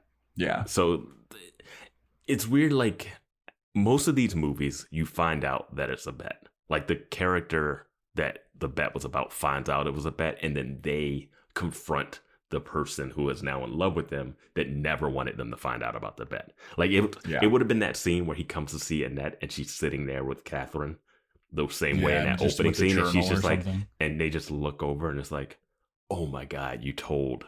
Like, when Faith tells Giles that Buffy's the one that killed the guy. It would be like that kind of moment. And you're like, fuck, dude. But instead, he goes and he's like, nah, I'm breaking up with you. I'm still the badass. Like, and it's killing him to do this because he's crying. It's a great scene. It's got depth when you know that this is a real couple that are actually having this scene. Like, they're actually like dating at this point. Well, apparently after this scene, like, Ryan Phillippe like had to take a break to throw up because he was like feeling so terrible. Yeah. Because he was crying. Even Annette's like, you're lying. You're shaking. Like, you're not, this isn't right. Yeah. And then he just like grabs her. Yeah, when he walks over closer to her, I was like, are you walking over to try to like change your opinion and be like, I do love you? Yeah, I didn't know what he was doing there. He like grabs her and then she slaps him, which apparently was improv. Yeah, because it doesn't really make, it's fine because it's so much emotion and stuff in this, but it like didn't really track that he would come over to her. And like, I could see her going to him and being like, hey, what's really going on? And then him trying to push her away. And she's like, fuck you. And then she slaps him. Yeah. But him going over to her was like him going to be like, no, you're right. Or whatever. Anyway. Yeah, I didn't get why he went over there and like he was grabbing at her for a long time too. But like not really saying anything at that point, because if your point is to push yourself away, you don't get close. She should be coming towards him because she's like, what is really going on? I know you. Like, I met you for 4 days. I really know you. Yeah. I've heard two contradicting stories from two people about who you are. So we get that, right? And then she slaps him, and it's a really weird hit slap scene because it's not like, they definitely didn't film it like, oh, we're going to film a slap. And it's close and tight, and then he leaves, and it's over, right? Mm-hmm. Seemingly. And then he goes back to Catherine, and they're like having champagne, and then this is when he's like, oh yeah, I did this. Cecile and Ronald are together. I sent them a letter. Like, yeah. And it was like, all right, sure, I guess that's all it takes again. Like, I thought he wouldn't be with her because he didn't want to deal with her racist mom, but apparently that's fine. Okay, sure. I hated the scene where he walked out. He was like, the black man is leaving the building. I was like, it's a little much. Don't give me that racist crap. We donated to Colin Powell. Like, time period. Oh, man. Pre 9/11. Yeah. New York was a different place back then. So then this is when Catherine reveals that he was the game the whole time. And she's like, I can't believe I got you to break up with the person you love. Yeah. Which is so good and so evil. Yeah. So he has like a bottle of champagne. He's like, shall we have a toast before? And Catherine's always like, did you think he was drugging it or something? At this point, I was like, there has to be like another twist or something. But I was really confused. And the twist is what she says. But I thought he was going to do something else. He still has his sunglasses on because he's like been crying and he does now. He's just like sitting in her room, like waiting for her to come in. And he's all creepy. And he's like, let's have a toast. And he's like, why don't you do the toast? And Catherine's like, all right, this is a toast for my triumph over you. Mm-hmm. And he's like, seems a bit weird, but sure, considering I'm about to fuck you in the ass or whatever I'm going to do to you. Yeah, sure, I guess you win. And I love this is where the movie couldn't go. It was like, we can't have these siblings have sex with each other. So he like just downs his champagne, and that champagne flute is huge. Yeah, champagne. It's like soda. So she's like, no, it is my triumph over you. And he's like, what are you talking about? And then she explains like, dude, this whole thing was like, I thought it was just a bet. And then you actually fell in love with her. And then so the thing changed and it made me want you to give up your morals. And you hurt the only person that you've ever loved, the only person that has ever made you laugh. I wanted you to ruin it with her. And I made you do it. She's like, so cheers to me. And then Sebastian's just like, what? Yeah. He's like, do I still get to fuck you? And then she's like, no, loser. Yeah. And then he leaves. She's like, I don't fuck losers. And then he leaves. And then it lingers on her face. and her face isn't like victorious. It's like this, like, oh God, I'm like even more alone than ever before. Like, that's why I think the movie's good in a way, because like I think the characters track, minus Annette, who is the like has to be forced to fall in love with this guy that you would not fall in love with. But like he stays steady throughout. Catherine has her motivation, and her motivation stays steady. Cecile is naive, but like she's like having a sexual awakening, and she's young, and it's fine. Racist mom is just gonna be racist mom, you know? Yeah. Like I feel like the characters track enough that, like, especially with Catherine, like she doesn't do this and take glee in it. She's kind of like, fuck, like I hate that. Like she knows she's lost this guy forever now. Like she might have beat him, but like she's lost her like partner in crime. Basically. Yeah, it's like if she's going to go down, she's going to take him down with her type of thing. Because like she was like, we're two of a kind.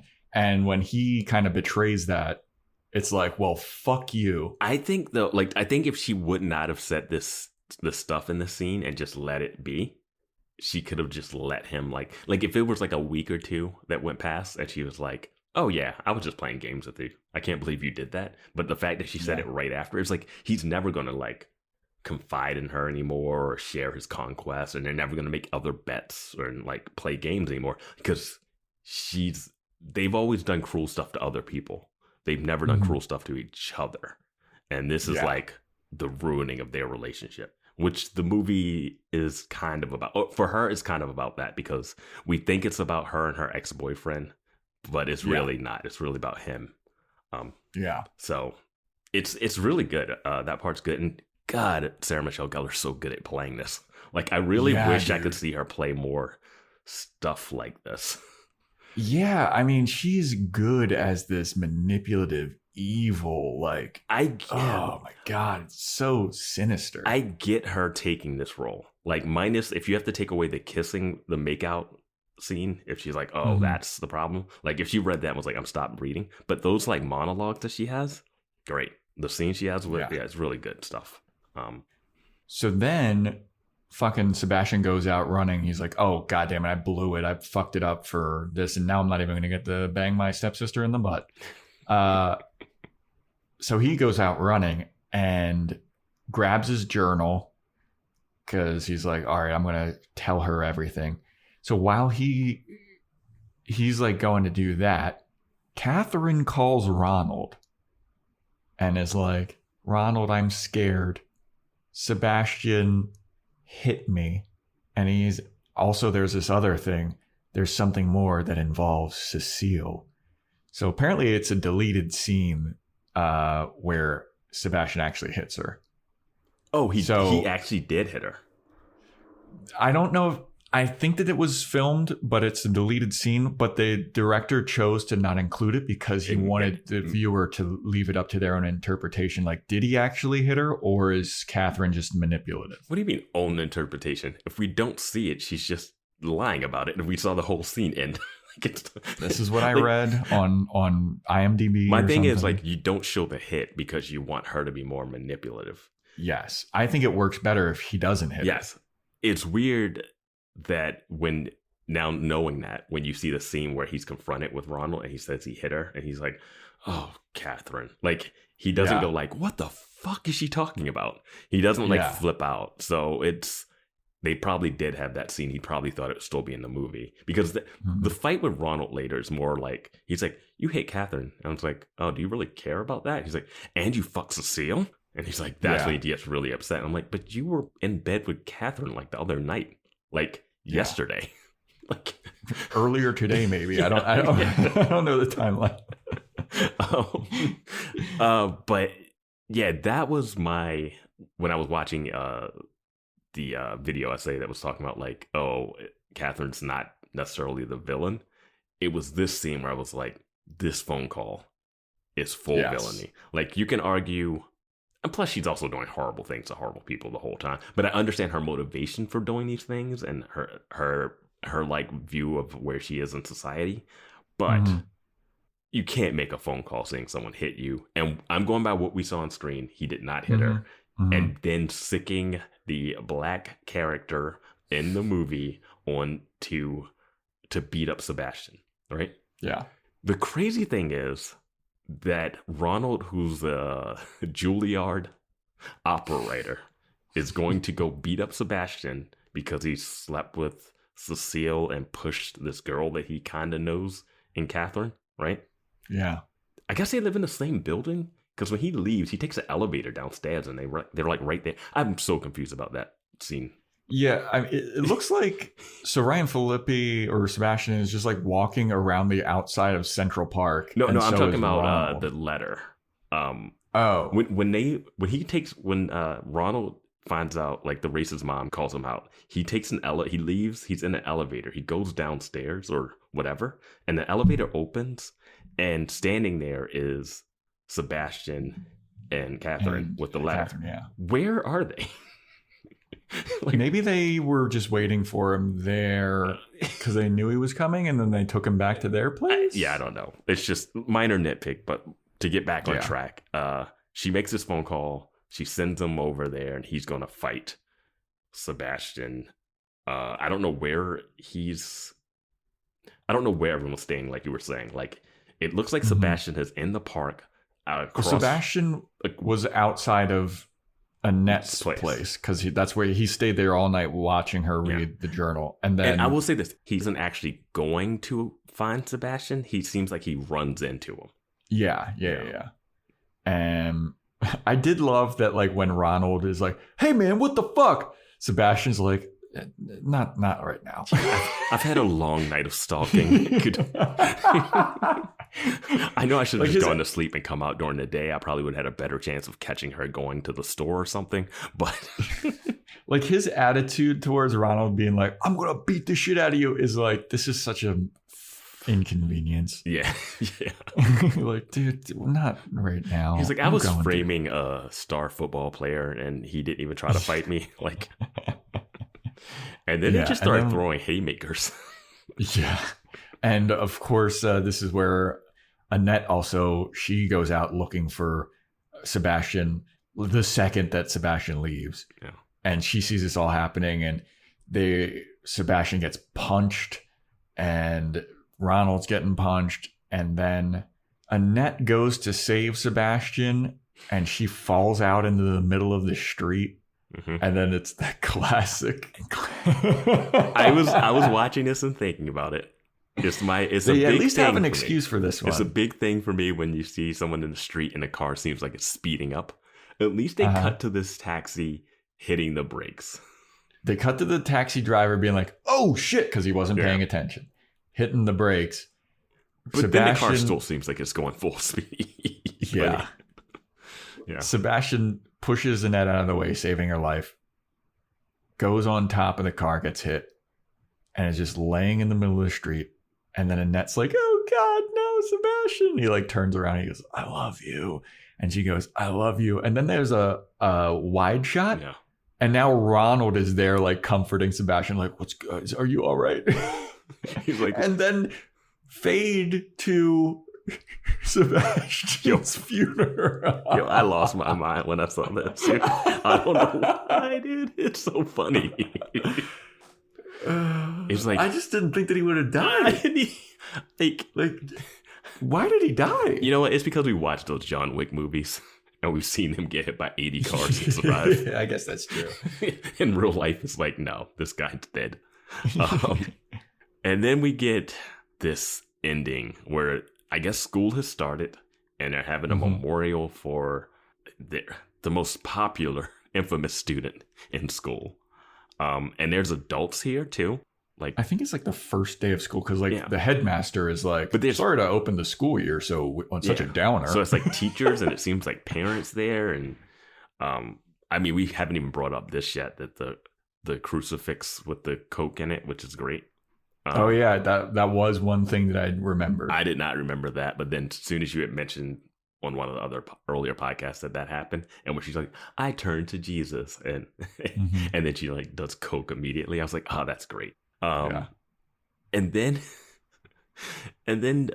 she has a scene where she's in the bathroom and she sees Reese Witherspoon's Annette, and Annette has like a sly, like devilish, like, "Oh hey," and they're like, "Oh, did you know Sebastian?" They're playing this like we don't know each other because they haven't met yet. And I was like, oh, this sucks that we haven't had scenes with like this version of Reese Witherspoon. Because Reese Witherspoon, when she puts on some edge, I like, you know? And so they're there and they're like, oh, you're sorry about your brother. Oh, did you know Sebastian? No, I never knew. They're doing this like subtextual thing that's like really fun in the bathroom. Like it's got that Cordelia vibe. It's got that The Craft. It's really good stuff. It's subtle, passive aggressive. Yeah, it's got like, that high school. I know you know. I know you know. I know you know you know. But there's no reason for me to know you know. Yeah. So I'm going to act like you don't know. But we know. We're begin to know what you must know. So then she's like, does some blow. She goes up and she's about to give a speech and say like, he would have said, I'm sorry. Like she's really about she's got her rehearsed. Like, oh God. Yeah. She's a bad person. Dude, everybody in this movie is a bad person. Yeah. And then all of a sudden, some girl comes in and she's like, hey, you guys got to come outside and see this. And like all these kids start getting up and walking out. No adults say anything. Yeah. And then another group of people start walking out. Yeah, and like every student starts filing out of this place. And this is not how it would work in a school. This book would have floated through. Like it would not have been like everyone file out of this thing. Yeah. And then we get something like the moments I laughed at the best. Me too. I die laughing at the end of this movie. So then, but this is like the Mean Girls burn book scene where like Regina George passes it out to everybody, and everyone starts like being like, "Oh my God, pieces of shit."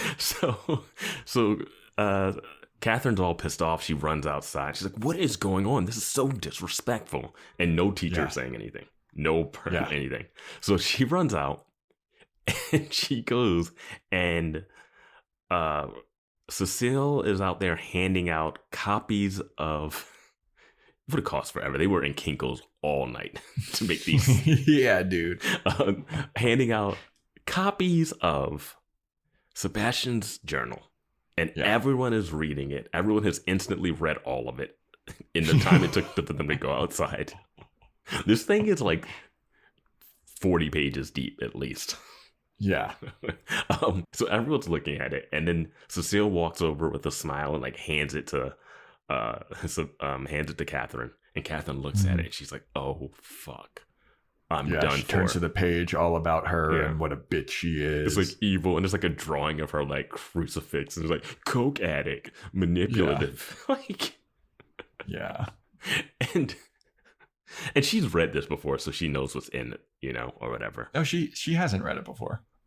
But she tried to take it off his chest. Yeah, she tried to take it off his chest, and when he had it on his chest that one time, it was just like a picture of Cecile on it, and I was like, "Are you writing about her? Like, I thought you were lower than that." But yeah, she's like, "Oh no," and she's seeing all the stuff, and then they cut to a shot of a guy in the crowd, and he does a head shake like. Awful. I can't believe you. I can't. It was just some random. It's so nobody random. That we've seen. He just like he peers up from.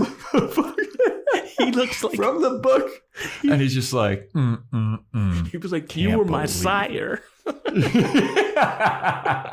Like he's so personally hurt by this random girl who, I mean. In the head of the student body, Vance. She's the president of the student body. You can't believe that. He would do coke? I guess you could be head of the student body over the course of the summer. Like, when would you have that election? And then... But it doesn't end there. It doesn't end there, because then... I thought that it would, but it gets better. This guy comes up from behind her, and I guess... I was like, is this the dad? Is this the headmaster? I don't know. It's some adult. I think it's the headmaster. He has not read the diary yet. He has not been handed this, but there's no way. But he comes out and grabs her her crucifix chain as if he had saw the pictures himself somewhere. Opens it up and some coke falls out of it, and then he looks at her and shakes his head. Gives the exact same head nod as that random guy, and then just goes back into the building. Like arrest this girl. And that's all it is, just like shame. Shame. Yeah. Shame.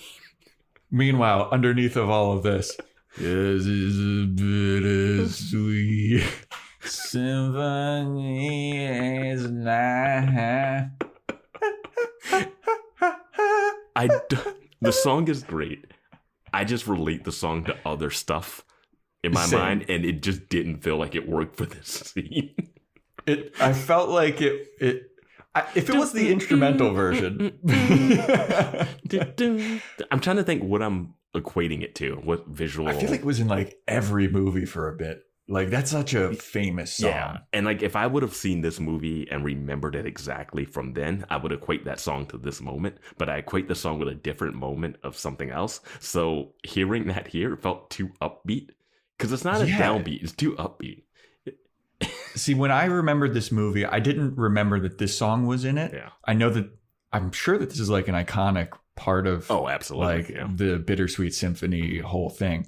I remembered the opening song, Placebo, Every Me, Every You, because that song fucking rules. And it was also an escape video around the same time. I forget which one. I think it was like Flip Sorry. And I remember loving that song and loving Placebo for a little bit.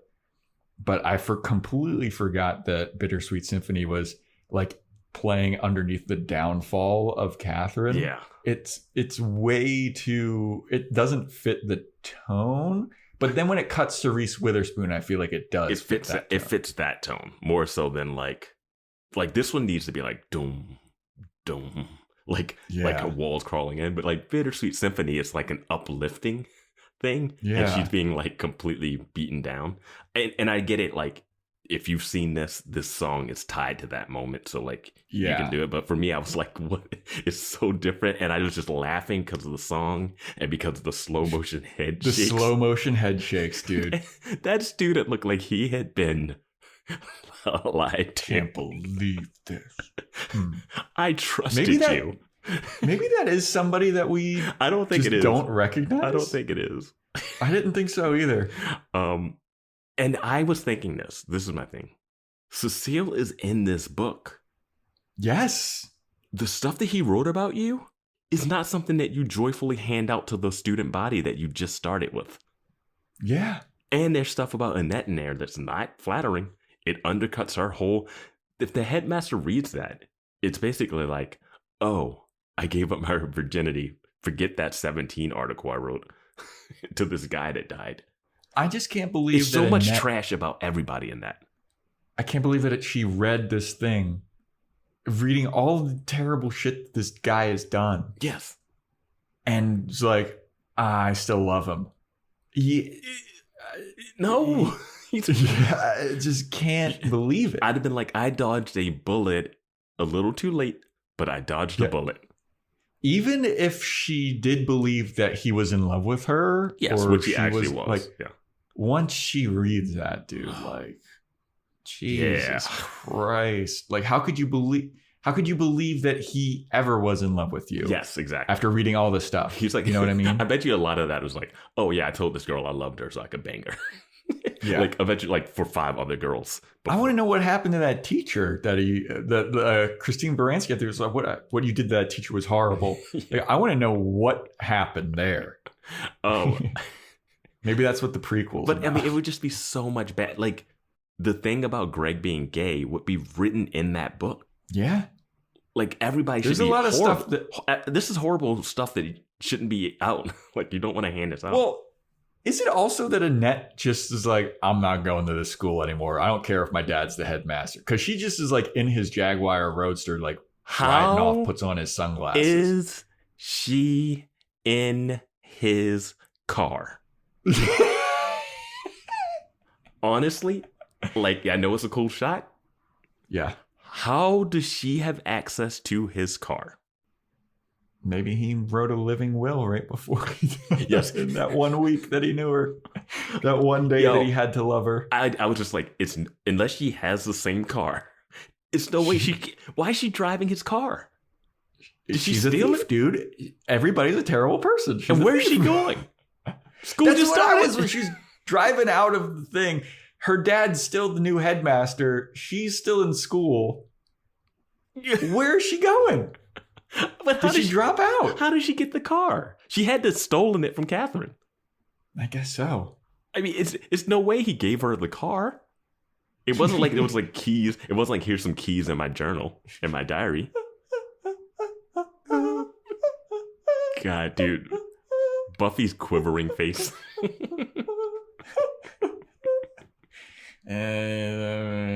Maybe I think about like the Fat Boy. Maybe I think about the Fat Boy Slim stuff with this song. I don't know. I gotta figure out. Yeah, I don't know where. Maybe it is, and I just am misremembering. Yeah. But I feel like it was also in the OC at some point. I never watched the OC, so I know I'm not getting it from that. Maybe I do remember it from this movie. I don't know. Yeah, but that's those head shakes. I loved those it. Slow-mo headshots they were so good. Both of them. The guy coming out from behind and pulling the chain and spilling the cocaine. As soon as he did that and he pulled the chain, I was like, how did he see? He hasn't gotten a copy yet. And then the look he gives is just so good. Like, honestly, if I had to be in a movie, that's the role I want. I just want the head shake guy. I just want to be like, no. Can't believe this. You were our shining hope, Catherine. I guess Marsha fucking Brady of it. It's like, now you're free. Now you're free to be a bad person. Yeah. What are they going to impeach you from being student body president? She might get expelled. You're under arrest, bro. He spilled the coke. You can lie and say it wasn't there. Yeah. You got to get rid of that chain. That's fucking white privilege right there. Yeah. She paid off the cop. Just waved off the cop like Sebastian did. Dude, and they cut to a shot of Sebastian smiling at that creepy smile in his like picture, in his like memorial photo, as if like, gotcha, bitch. And it's like, Sebastian's not great. Yeah. Maybe he didn't need to die. I wasn't rooting for him to die. I was so shocked that he actually died in this movie. But like, he's not a great person. The book. But we have people that are nurses and doctors in our Discord. Oh, I mean, you can die from a car. You can die from a car crash. Getting hit by a car. I feel like his wasn't. I feel like his. I mean, you just talked about how little he looks all movie, and then he just did a full hit tumble over top of a car, head slam onto the ground, internal bleeding, hemorrhaging. Yeah. I don't know. It looked like he fell on top of the car and then rolled off the front again. I don't think he went over. Oh, he went over the top. Yeah, he off the back. Oh. Yeah, he went full over that thing. Well, then never mind. Take it back. Yeah, no, he got. There wasn't enough bleeding on him. He got wrecked. There wasn't enough bleeding on him though. Like when he's saying "I love you" to what's her face. You can get punched in the face and die. Like true. Like yeah. No. I don't know. No, he's. I didn't think he was going to die, but they cut to that shot of that memorial photo, and I was like, "Holy shit! What the fuck is this movie?" Yeah. It's great. I enjoy it. I hope the listeners enjoy our 2-hour rant about this movie. It's just so good. Yeah. You know, it was good to see. We've done a David Boreanaz in a different role, like in Mr. Fix-It, where he's playing like a really goofy character that's different than like his. Angel Brooding, and Angelus. Yeah. And this is getting a chance to see Sarah Michelle Gellar, not as Buffy, but as like just a different character that has a lot of layers to it. That's what I liked. Her character had layers. It wasn't just like, you're a mean girl and that's it. Like, it wasn't just like, oh, you're a bitch and people don't like you and you're a rich asshole. It's like you have like an internal logic as your motive for it. And I was like, all right. I don't know. She's just so good at it. For you. So you said that you watched a video essay about how Catherine isn't the real villain of the movie. Who does that video essay say is? Basically, society for making her feel like they don't go fully past her, and they talk about how like both of them are nihilistic.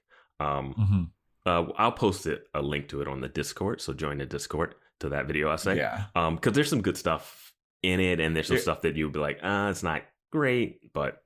Yeah, I remember because I YouTubed some stuff after this, and I saw that same video essay, and I just moved past it. Yeah, I thought about like not because I went to YouTube because I was like, oh, what's on YouTube of what clips are like popular from this, and I saw that and I was like, I'm not gonna watch it. But then I was like so curious of like how she's not the bad guy after making a phone call saying that some guy hit her that didn't. And I was like, so they bring up like nihilism and like how like they just want to cause like it's some interesting stuff that they talk about. I don't fully agree with it, but yeah. Have you ever seen some of those YouTube videos about like why X actor doesn't get work anymore? Yeah, maybe, but some of them are like clickbaity. Did they have a Ryan Phillippe one? No, I saw one. You know, common ones are like Sean William Scott and like Christopher Mintz-Plasse, and like they have video essays. Those are always so funny because it's like, why isn't this person working more? And then you look at the IMDb and they got like 20 movies coming out. Like Josh Hartnett. Yeah, that was another one. Yeah. Was Sarah Michelle Gellar, did she like make an active choice not to act after like Scooby-Doo stuff? Because she's fucking great in this movie and she's good in Buffy, but like I feel like she could have done more stuff. Like I feel like she's not in a lot of movies. I will say it's one of those things back then with TV, when you were a TV star, she's so typecast as Buffy. Like, so casting her to do this role is one of those like, we're casting against type. So it's like, oh shit, I can't believe Buffy did this. Like, it's not like if you cast her, she's just in a rom-com. Like, I'm sure that Alec Baldwin movie that she did that we thought about doing is probably not great. Like that rom-com that looks awful. But yeah, I mean, Buffy was on for so long and so many episodes, and like, I don't know. I don't know exactly what she's, because I know she's in that show, The Wolf Pack. She's in Clerks 3 apparently for like a moment.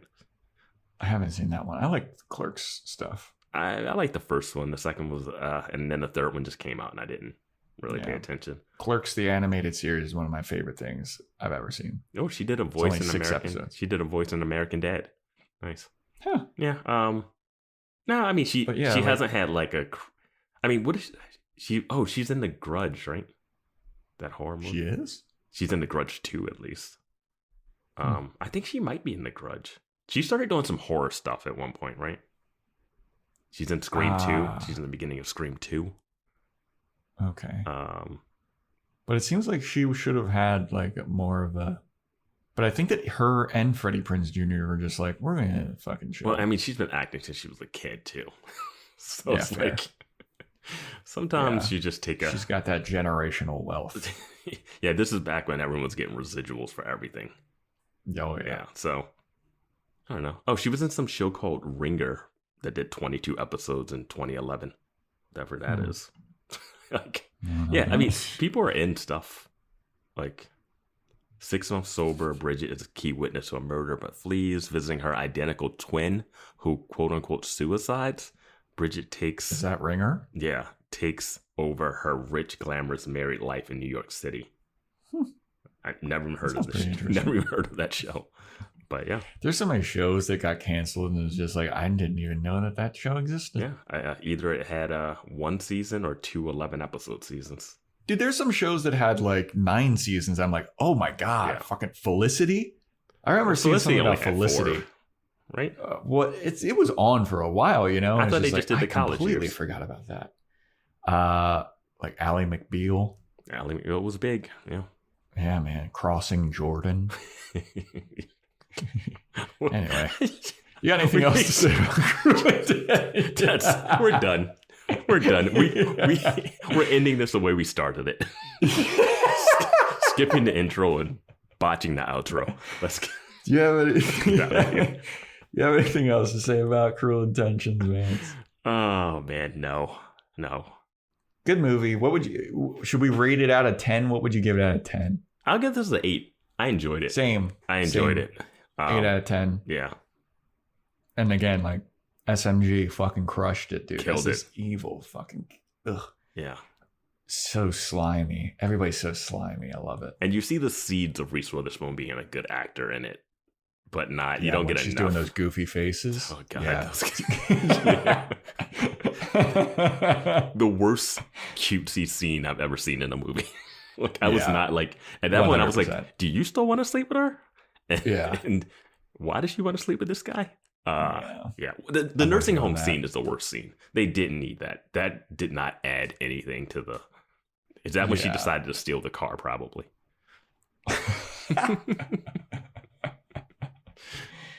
All right. Well, that's a wrap for Cruel Intentions, everybody. Thanks for subscribing. Join the Discord where it seems like everybody's already popping off about Cruel Intentions in the Discord. We love that. I'm gonna post that thing right now.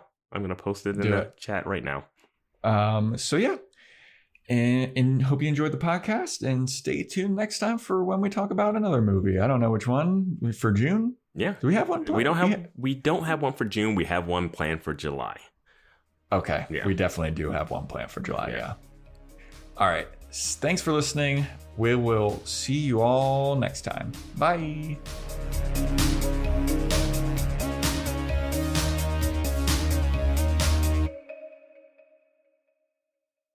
How dare you treat me with such disrespect? I got you off the streets, and this is how you repay me? Got me off the streets? I live at 59th and Park. Whatever. Now, you are never to set foot in this house again, and you are never, and I mean never, to see my daughter again. Is that understood? First of all, I never touched your daughter. And second, I would like to think that in these times, someone of your stature could look beyond racial lines. Oh, don't give me any of that racist crap. My husband and I gave money to Colin Powell. Seltzer Kings. Podcasts.